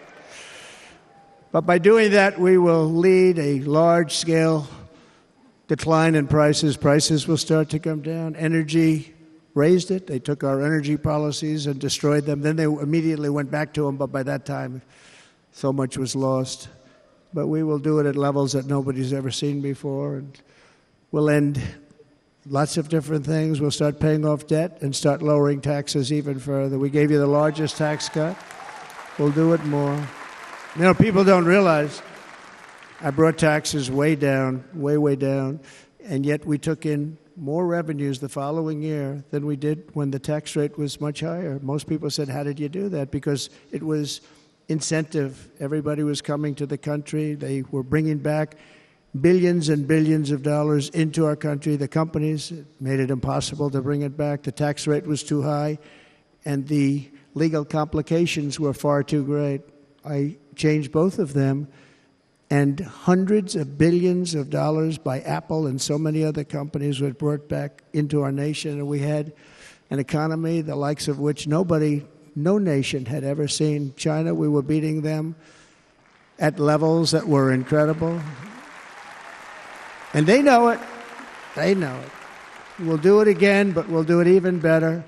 I will end the illegal immigration crisis by closing our border and finishing the wall, most of which I've already built.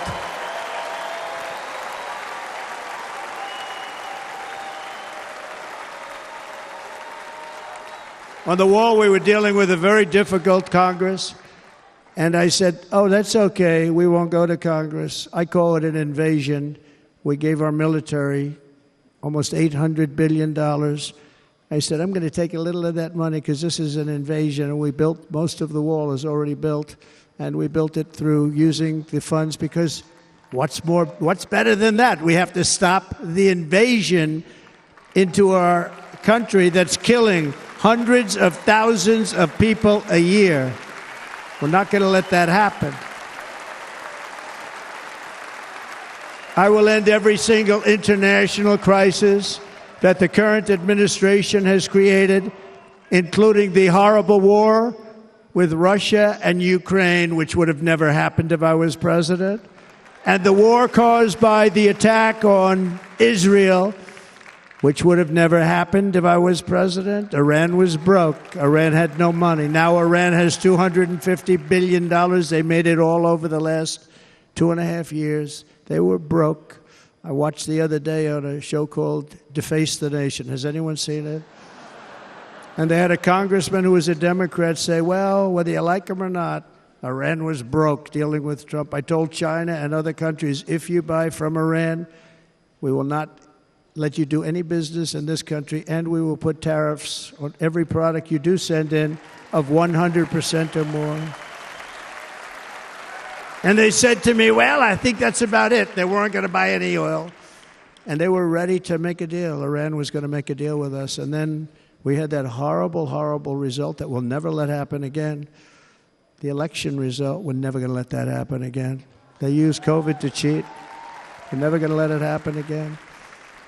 And they took off all the sanctions, and they did everything possible for Iran. And now Iran is very close to having a nuclear weapon, which would have never happened. This is a shame what this administration, the damage that this administration has done. And I say it often. If you took the 10 worst presidents in the history of the United States, think of it, the 10 worst, added them up, they will not have done the damage that Biden has done. Only going to use the term once. Biden. I'm not going to use the name anymore, just one time. The damage that he's done to this country is unthinkable. It's unthinkable. Together we will restore vision, strength, competence, and we're going to have a thing called common sense making most of our decisions, actually. It's all common sense. Just a few short years ago, under my presidency, we had the most secure border and best economy in the history of our country, in the history of the world. We had the greatest economy in the history of the world. We had never done anything like it. We were beating every country, including China, by leaps and bounds. Nobody had seen anything like it. We had no inflation. Soaring incomes were going. Nobody can believe it. You can't believe what happened 4 years ago is happening now in reverse. And the world was at peace. Inflation has been a killer for our country. No matter what you make it doesn't matter because inflation is eating you alive. People that were putting away money, they were making great wages, the highest they've ever made, but they were putting away a lot of money. Now they are just being destroyed. They're not putting away anything. They're barely living. They're going into savings accounts. They're taking out their money to live because of inflation. Inflation, remember, it's called a country buster. You can go back to Germany from 100 years ago. You can go back to any country that suffered great inflation. We've suffered the worst inflation we've ever had. But go back and see what's happened to those countries. We've had the worst inflation we've ever had under this person. But in less than 4 years, our opponents have turned incredible success into unparalleled tragedy and failure. It's been a tremendous failure.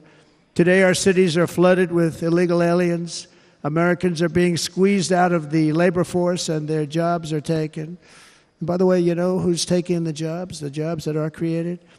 107% of those jobs are taken by illegal aliens. And you know who's being hurt the most by millions of people pouring into our country? The black population and the Hispanic population, because they're taking the jobs from our black population, our Hispanic population, and they're also taking them from unions. The unions are suffering because of it. Thank you. Thank you. I like you too. Thank you very much. Inflation has wiped out the life savings of our citizens and forced the middle class into a state of depression and despair. That's what it is. It's despair and depression. We cannot and will not let this continue. Less than 4 years ago, we were a great nation, and we will soon be a great nation again. We're going to be a great nation again.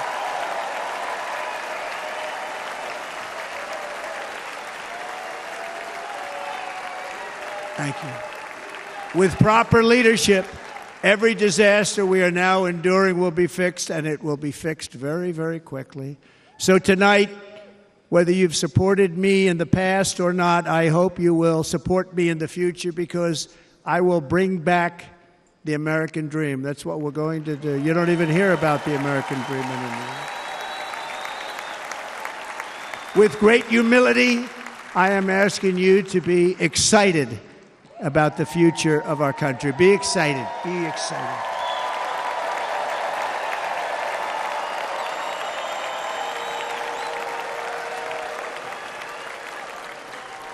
And by the way, the news reports, look at all of those big networks. Look at them. They're all here. But every one of them has said this could be the most organized, best run, and most enthusiastic convention of either party that they've ever seen. Every single one.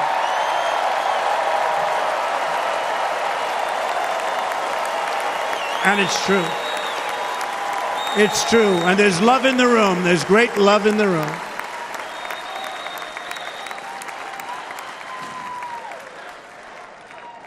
So I better finish strong. Otherwise, we'll blow it, and we can't let that happen. Now, this was great. All of the great people that spoke, and everybody hit a home run. I mean, there's not one that I can think of where I said, oh, gee, that wasn't great. Every single person. I refuse to be the only one. Don't do that to me. They're already getting ready. See, I gave them an idea. Now, this was a great convention. This was, I think we're actually going to go home and miss it. You know, usually with a first of all, look at these crowds. You'd never have this at a convention. Look at these crowds.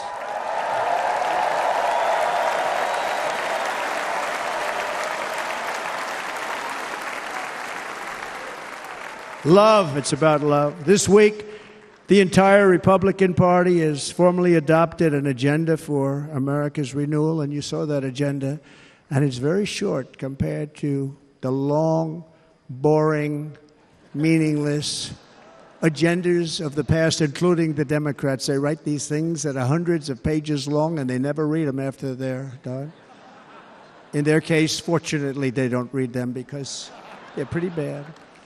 It's a series of bold promises that we will swiftly implement when you give us a Republican House. And Mr. Speaker, thank you very much. We have our great Speaker of the House with us tonight. Mr. Speaker, thank you very much. Thank you.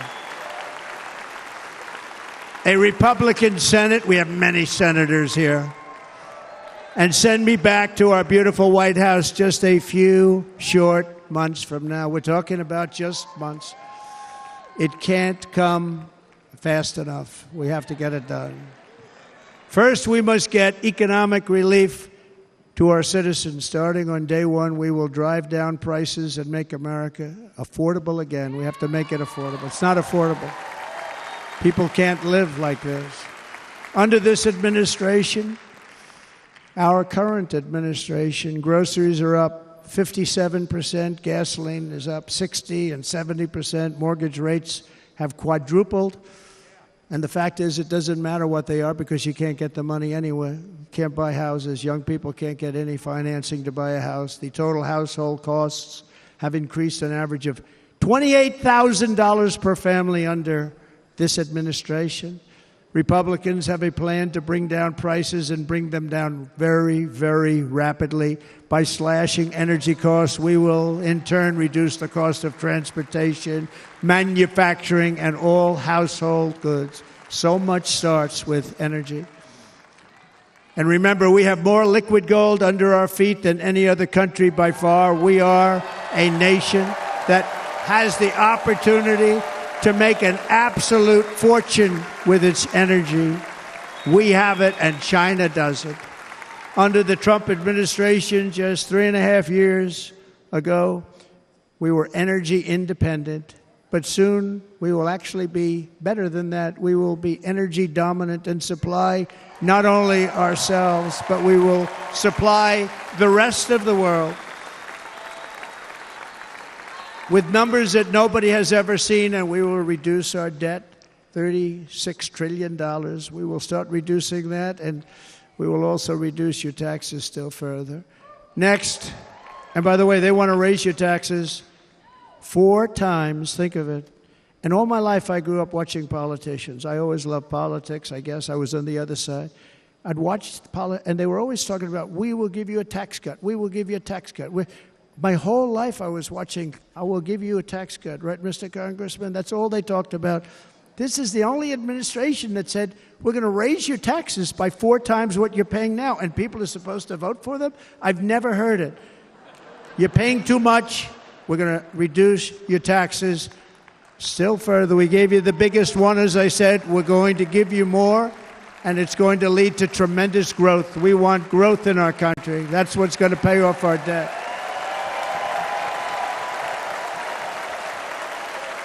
And next, we will end the ridiculous and actually incredible waste of taxpayer dollars that is fueling the inflation crisis. They spent trillions of dollars on things having to do with the Green New Scam. It's a scam. And that's caused tremendous inflationary pressures in addition to the cost of energy. And all of the trillions of dollars that are sitting there not yet spent, we will redirect that money for important projects like roads, bridges, dams, and we will not allow it to be spent on meaningless Green New Scam ideas.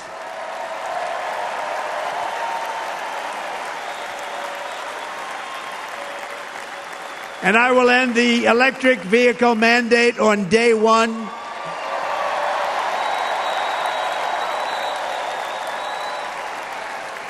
Thereby saving the U.S. auto industry from complete obliteration, which is happening right now, and saving U.S. customers thousands and thousands of dollars per car.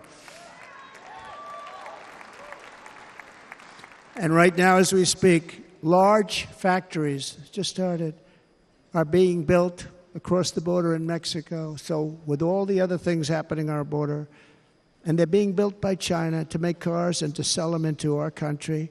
No tax, no anything.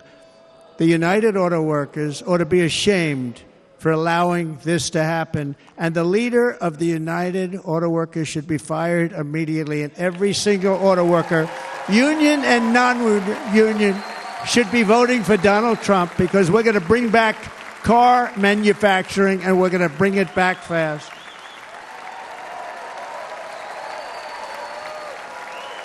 They're building some of the largest auto plants anywhere in the world. Think of it, in the world. We're going to bring it back. We're going to make them. We don't mind that happening, but those plants are going to be built in the United States, and our people are going to man those plants.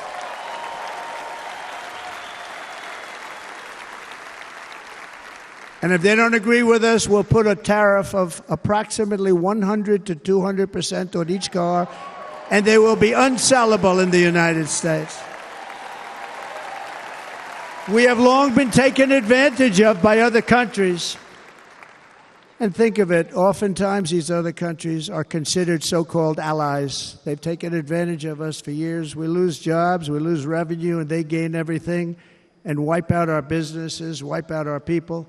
I stopped it for 4 years. I stopped it, and we're really ready to make changes like nobody had seen before. And remember, USMCA, I got rid of NAFTA, the worst trade deal ever made, and replaced it with USMCA, which is, they say, the best trade deal ever made. Actually, probably the best trade deal was the deal I made with China, where they buy $50 billion worth of our product. They were buying nothing. They buy $50 billion worth. They had to. But I don't even talk about it because of COVID. I don't even mention it, frankly, because of what happened with the China virus.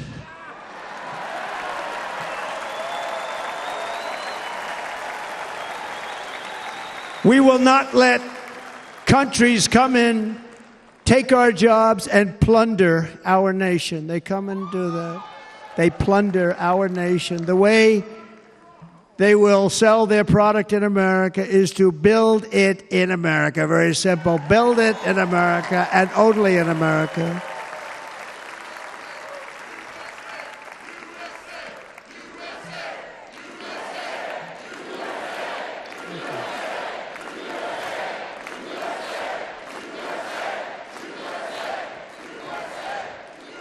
And this very simple formula, and Congress has to go along with us, and they will. This very simple formula will create massive numbers of jobs. We will take over the auto industry again, and many, many hundreds of thousands of jobs. We lost so many jobs over the years. If you go back 20, 25 years, they've stolen, going to China and Mexico, about 68% of our auto industry manufacturing jobs. We're going to get them all back. We're going to get them all back, every one of them. At the center of our plan for economic relief are massive tax cuts for workers that include something else that's turned out to be very popular, actually. Here it's very popular, in this building and all those hotels that I saw that are so nice. I'm staying in a nice one. It's called no tax on tips. No tax on tips. No tax on tips.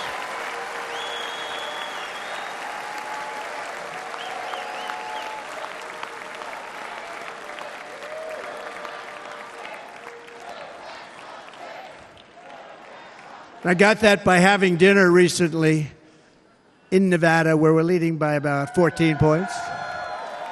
Hello. I'll see you there very soon, everybody. And we're having dinner at a beautiful restaurant in the Trump building on the Strip, and it's a great building, and the waitress comes over. How's everything going? A really nice person. How's everything? Oh, sir, it's so tough. The government's after me all the time on tips, tips, tips.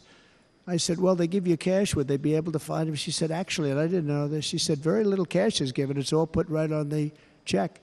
And they come in and they take so much of our money, it's just ridiculous, and they don't believe anything we say. And they've just hired, as you know, 88,000 agents to go after them even more.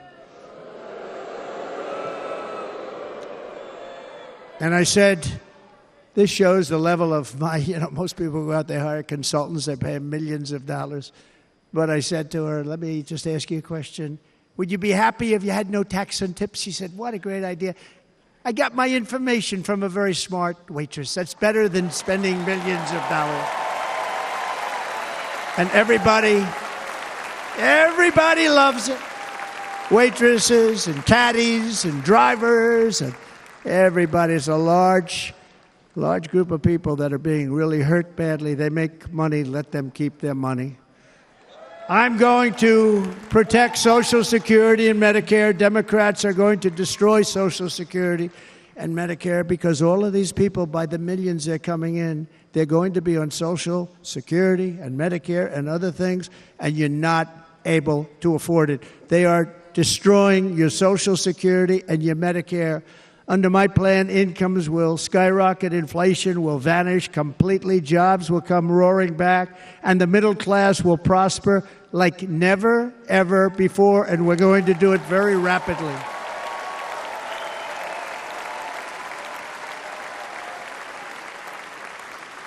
But no hope or dream we have for America can succeed unless we stop the illegal immigrant invasion, the worst that's ever been seen anywhere in the world. There's never been an invasion like this anywhere. Third world countries would fight with sticks and stones not to let this happen.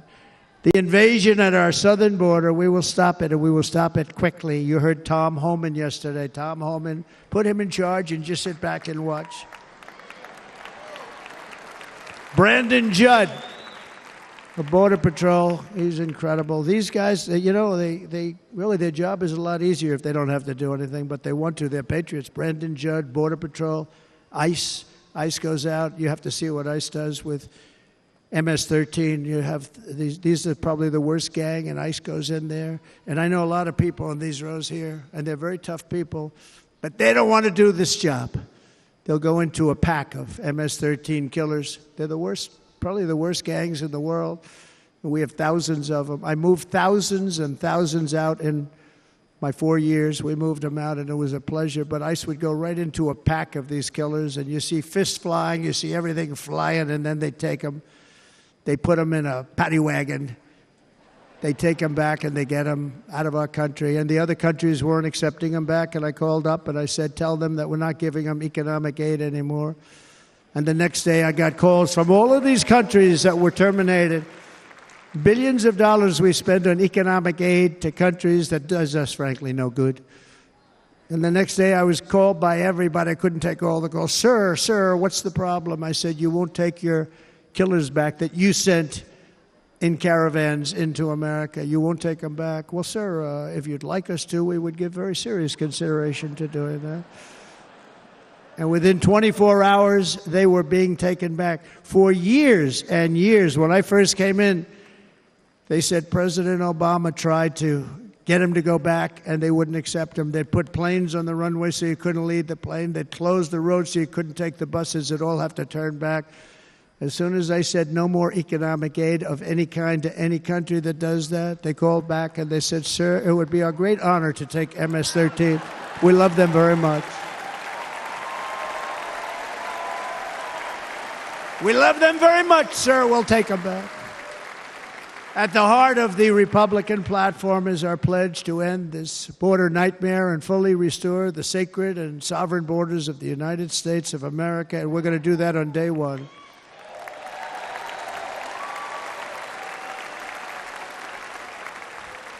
That means two things on day one, right? Drill, baby, drill, and close our borders.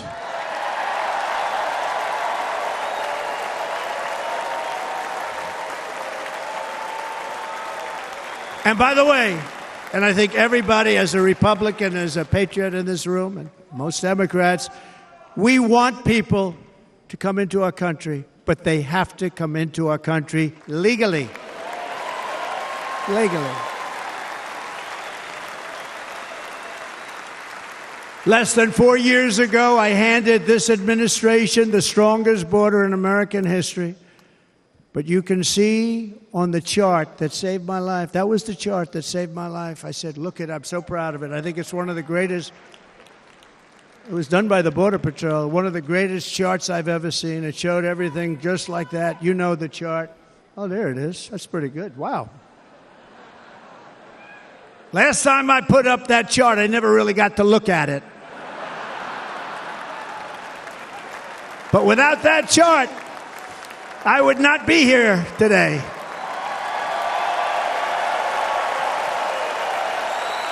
Never got to look at it.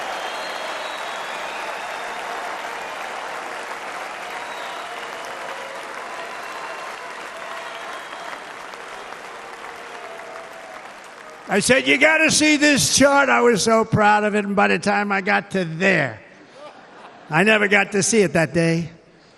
But I'm seeing it now, and I was very proud. If you look at the arrow on the bottom, that's the lowest level, the one on the bottom, heavy red arrow. That's the lowest level of illegal immigrants ever to come into our country in recorded history, right there. Right there.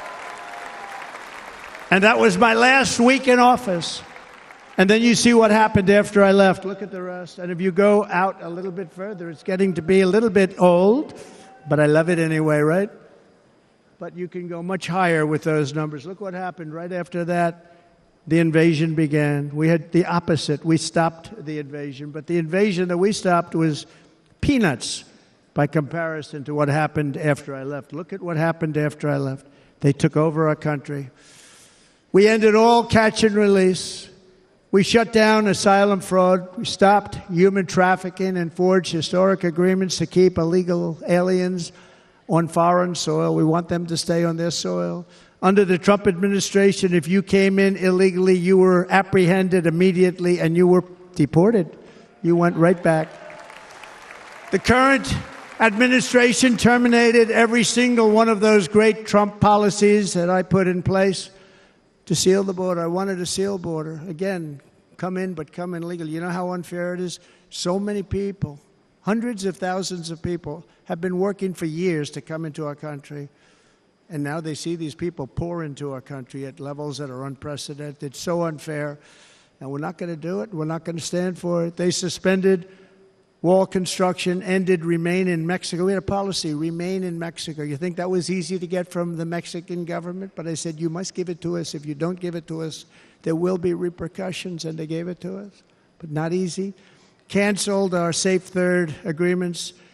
Demolished Title 42, implemented nationwide catch and release. That's catch and release, where we catch them and release them into our country.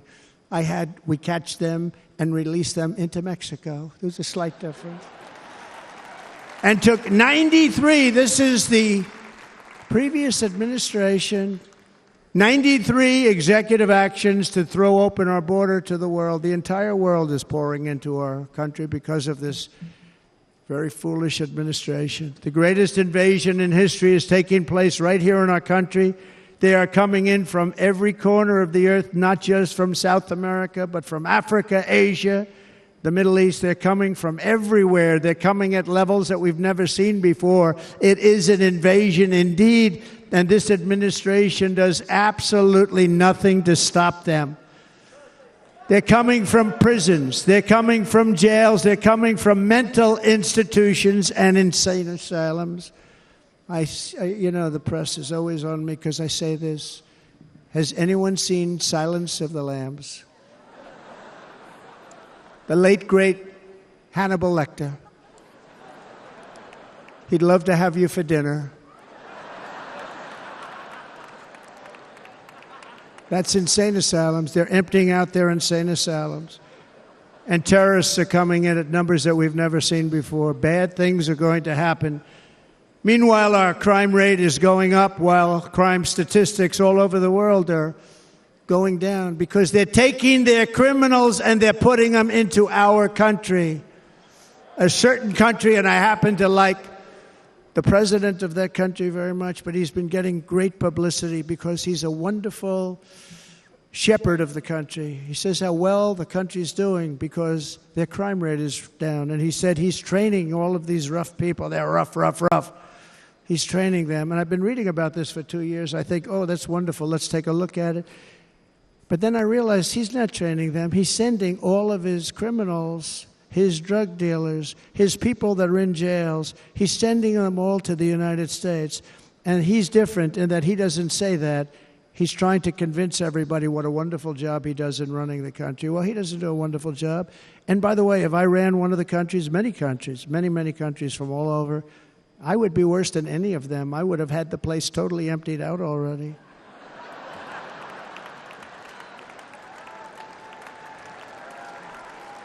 But we become a dumping ground for the rest of the world, which is laughing at us. They think we're stupid.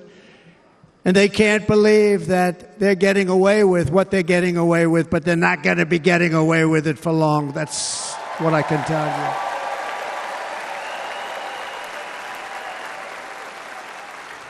you. In Venezuela, Caracas, high crime. Caracas, Venezuela.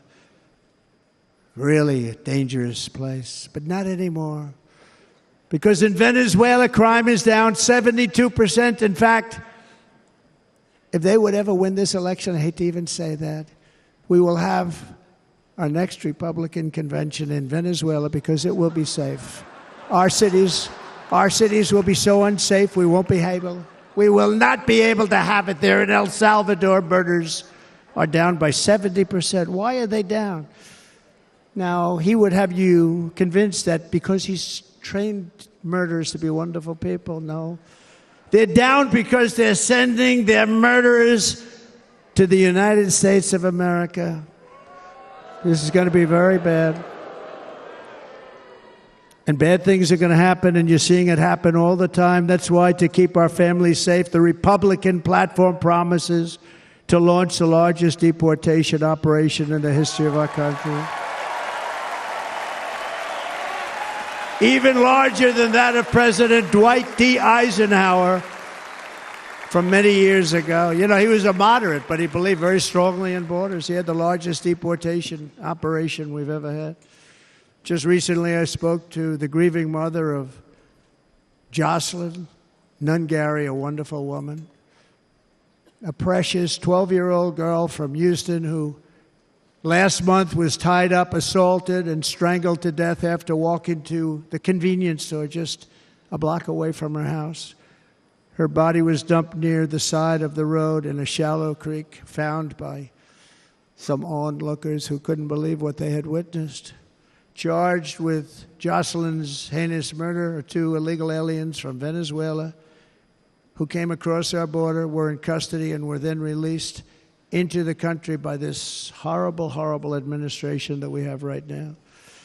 I also met recently with the heartbroken mother and sister of Rachel Morin. Rachel was a 37-year-old mom of 5 beautiful children who was brutally raped and murdered while out on a run. She wanted to keep herself in good shape. It was very important to her. She was murdered. The monster responsible first killed another woman in El Salvador before he was led into America by the White House. This White House let them in. He then attacked a 9-year-old girl and her mother in a home invasion in Los Angeles before murdering Rachel in Maryland. Traveled all throughout the country, doing tremendous damage. Rachel's mother will never be the same. I spent time with her. She will never be the same. I've also met with the wonderful family of Laken Riley, the brilliant 22-year-old nursing student. She was so proud of being first in her class, who was out for a jog on the campus of the University of Georgia when she was assaulted, beaten, and horrifically killed. Yet another American life was stolen by a criminal alien set free by this administration. And these were incredible people we're talking about. These were incredible people who died. Tonight, America, this is my vow. I will not let these killers and criminals into our country.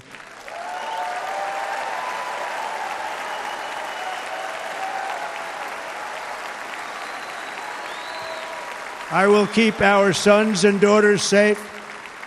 As we bring security to our streets, we will help bring stability to the world. I was the first president in modern times to start no new wars. You know, we were the toughest, we were the most respected. And you saw this.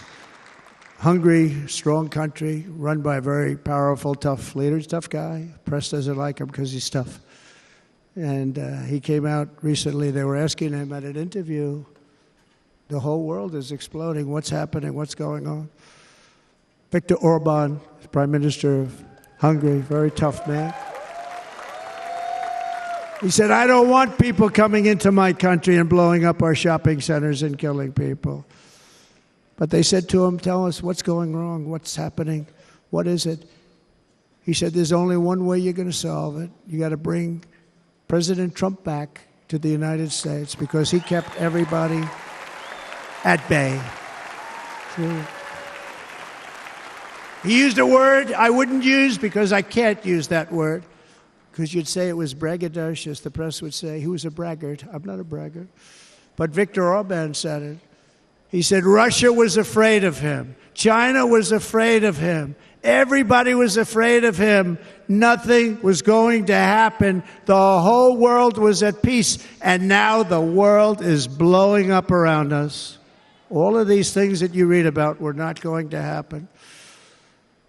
Under President Bush, Russia invaded Georgia. Under President Obama, Russia took Crimea. Under the current administration, Russia is after all of Ukraine. Under President Trump, Russia took nothing.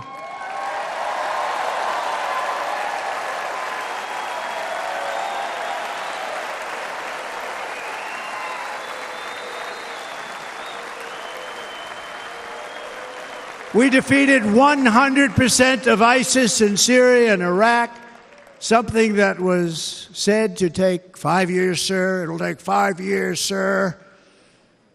We did it in a matter of a couple of months. We have a great military. Our military is not woke. It's just some of the fools on top that are woke.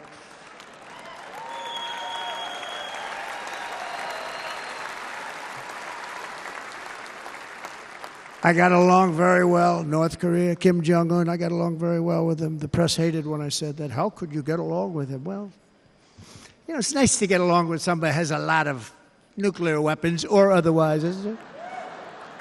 See, in the old days, they'd say, that's a wonderful thing. Now they say, how can you possibly do that? But no, I got along with him, and we stopped the missile launches from North Korea. Now North Korea is acting up again, but when we get back, I get along with him. He'd like to see me back, too. I think he misses me, if you want to know the truth.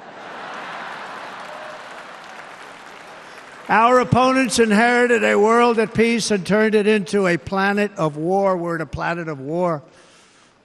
Look at that attack on Israel. Look at what's happening with Ukraine.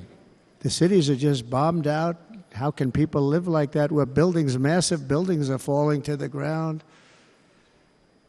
It began to unravel with the disastrous withdrawal from Afghanistan, the worst humiliation in the history of our country. We have never had a humiliation like that.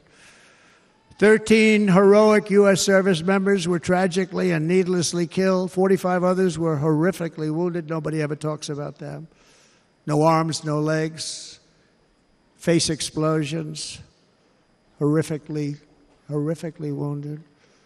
And by the way, we have a man in this room who's running for the U.S. Senate from a great state, Nevada, named Sam Brown, who paid the ultimate price. Thank you, Sam. Thank you, Sam. Thank you. He paid the biggest price probably ever paid by anybody that is running for office, and I think he's going to do great.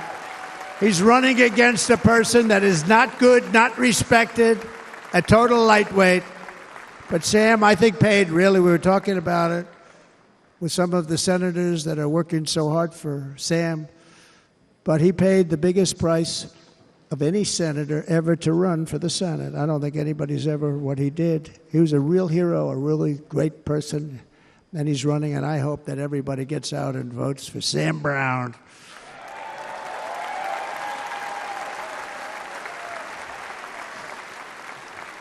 And we also left behind $85 billion worth of military equipment, along with many American citizens were left behind. Many, many American citizens, emboldened by that disaster, Russia invaded Ukraine. They saw this group of people that were incompetent.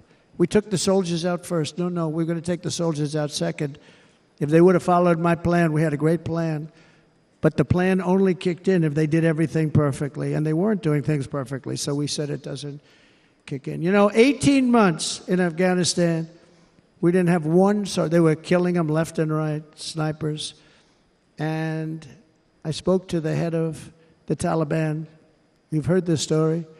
Abdul, still there, still the head of the Taliban. The press got on me. Why would you speak to him? I said, because that's where the killing is. I don't have to speak to somebody that has nothing to do with it. And I told him, don't ever do that. Don't ever do that again. Don't ever do that again. You've got to stop. Because during the Obama administration, many great people and soldiers, but a lot of soldiers were being killed from long distance. I said, if you keep doing that, you're going to be hit harder than anybody's ever been hit by a country before.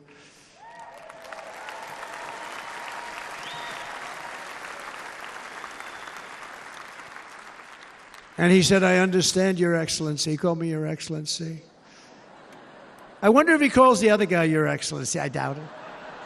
The other guy gave him everything. I mean, what kind of a deal was that? He walked out, gave him everything. Do you know that right now Afghanistan is one of the largest sellers of weapons in the world? They're selling the brand new, beautiful weapons that we gave them. But think of it. He actually said to me, but why do you show me a picture of my home? I said, you'll have to ask your people or one of your wives. But he could figure it out. And for 18 months, we had not one attack on an American soldier by the Taliban. 18 months.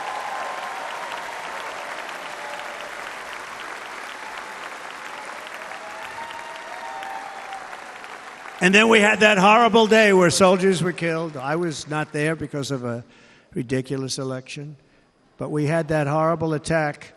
And they also gave up Bagram, one of the biggest bases anywhere in the world, air bases anywhere in the world, the longest runways, most powerful, hardened, thickened runways. We gave it up. And I liked it not because of Afghanistan. I liked it because of China. It's 1 hour away from where China makes their nuclear weapons. And you know who has it now? China has it now.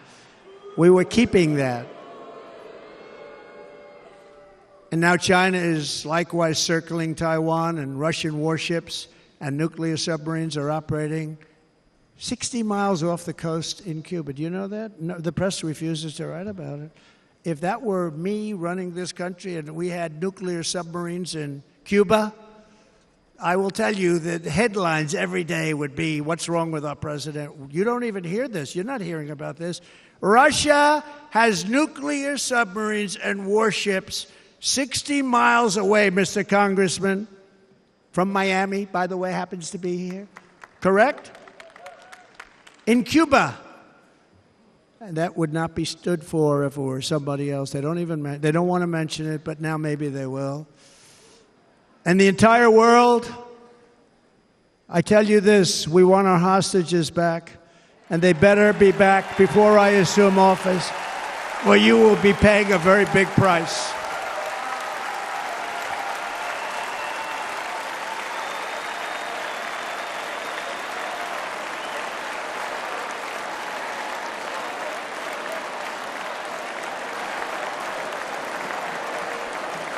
With our victory in November, the years of war, weakness, and chaos will be over. I don't have wars. I had no wars other than ISIS, which I defeated, but that was a war that was started. We had no wars. I could stop wars with a telephone call.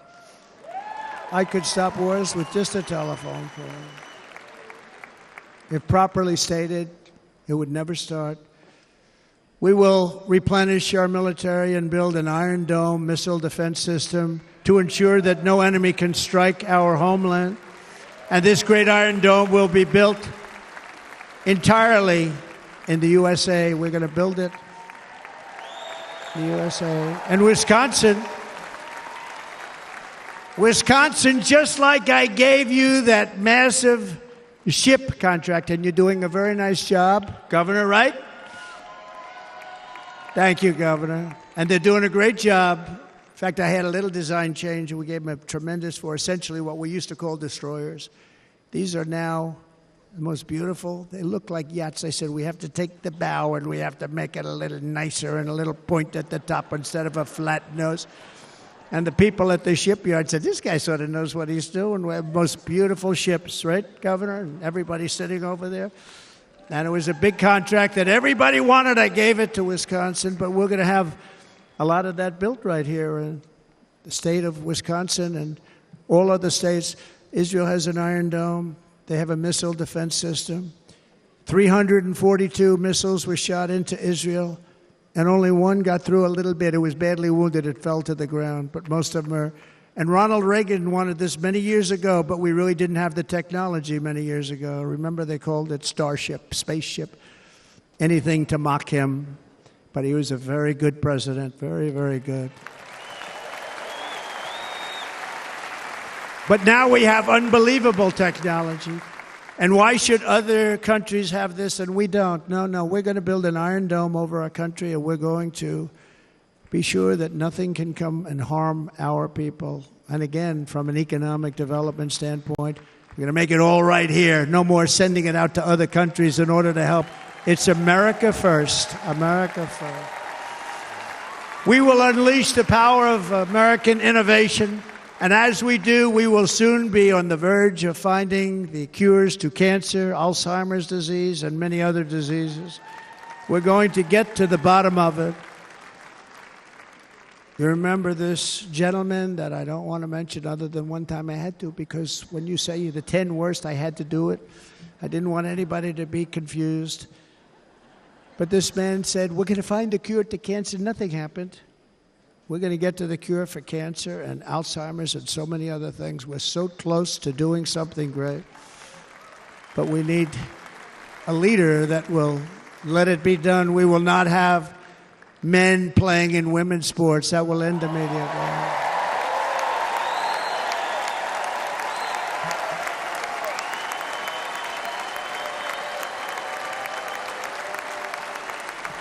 And we will restore and renovate our nation's once great cities, making them safe, clean, and beautiful again. And that includes our nation's capital, which is a horrible killing field. So many things. They leave from Wisconsin, they go to look at the Washington Monument, they end up getting stabbed, killed, or shot. We will be very soon very proud of our capital, again, Washington, D.C.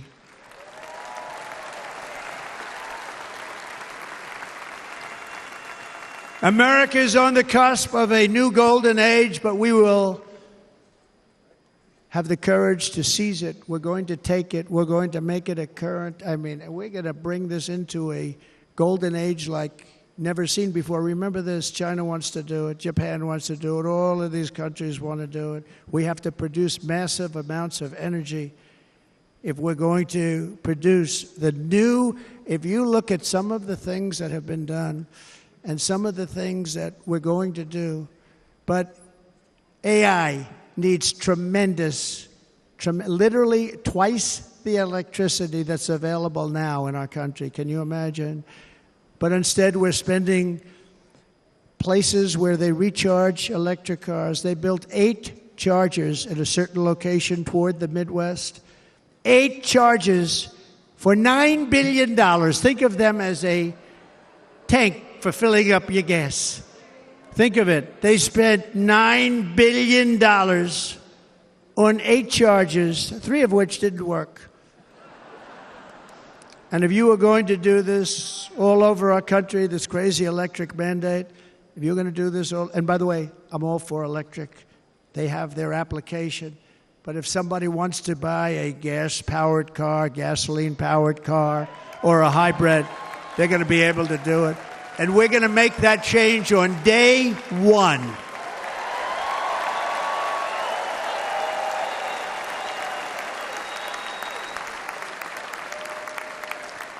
So to conclude, just a few short days ago, my journey with you nearly ended. We know that.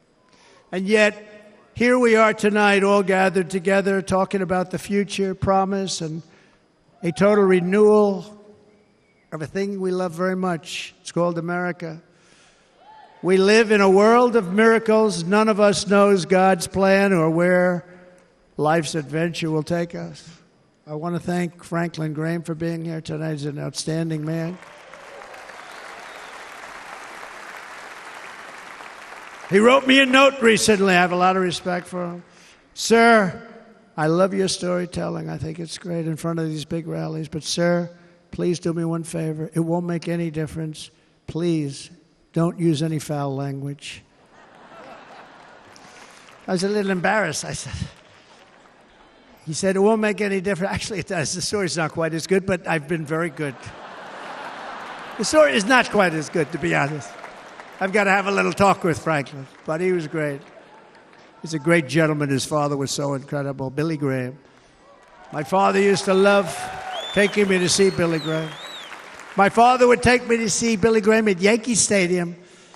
He had the biggest rallies you've ever seen. He was a good rally guy, too.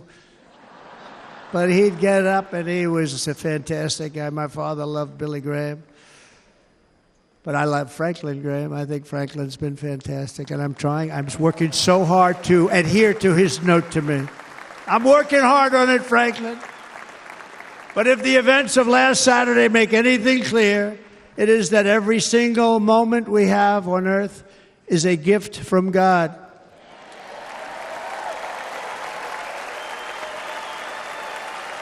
We have to make the most of every day for the people and for the country that we love. The attacker in Pennsylvania wanted to stop our movement, but the truth is the movement has never been about me. It has always been about you. It's your movement. It's the biggest movement in the history of our country by far. Can't be stopped. It can't be stopped. It has always been about the hardworking, patriotic citizens of America For too long, our nation has settled for too little. We settled for too little. We've given everything to other nations, to other people. You have been told to lower your expectations and to accept less for your families. I am here tonight with the opposite message. Your expectations are not big enough. They're not big enough. It is time to start expecting and demanding the best leadership in the world, leadership that is bold, dynamic, relentless, and fearless. We can do that. We are Americans. Ambition is our heritage. Greatness is our birthright. But as long as our energies are spent fighting each other, our destiny will remain out of reach, and that's not acceptable. We must instead take that energy and use it to realize our country's true potential and write our own thrilling chapter of the American story. We can do it together. We will unite. We are going to come together, and success will bring us together.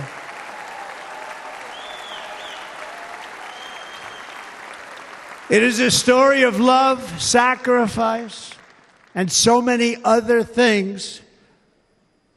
And remember the word, devotion. It's unmatched devotion. Our American ancestors crossed the Delaware, survived the icy winter at Valley Forge, and defeated a mighty empire to establish our cherished republic. They fought so hard, they lost so many. They pushed thousands and thousands of miles across a dangerous frontier, taming the wilderness to build a life and a magnificent home for their family. They packed their families into covered wagons, trekked across hazardous trails, scaled towering mountains, and braved rivers and rapids to stake their claim on the wide open, new, and very beautiful frontier. When our way of life was threatened, American patriots marched onto the battlefield, raced into enemy strongholds, and stared down death and stared down those enemies to keep alive the flame of freedom. At Yorktown, Gettysburg, and Midway, they joined the roll call of immortal heroes. So many just so many heroes, so many great, great people. And we have to cherish those people. We can't forget those people. We have to cherish those people.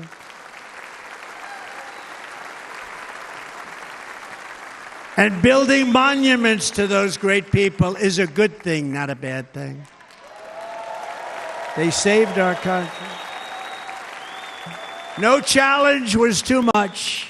No hardship was too great. No enemy was too fierce. Together, these patriots, soldiers,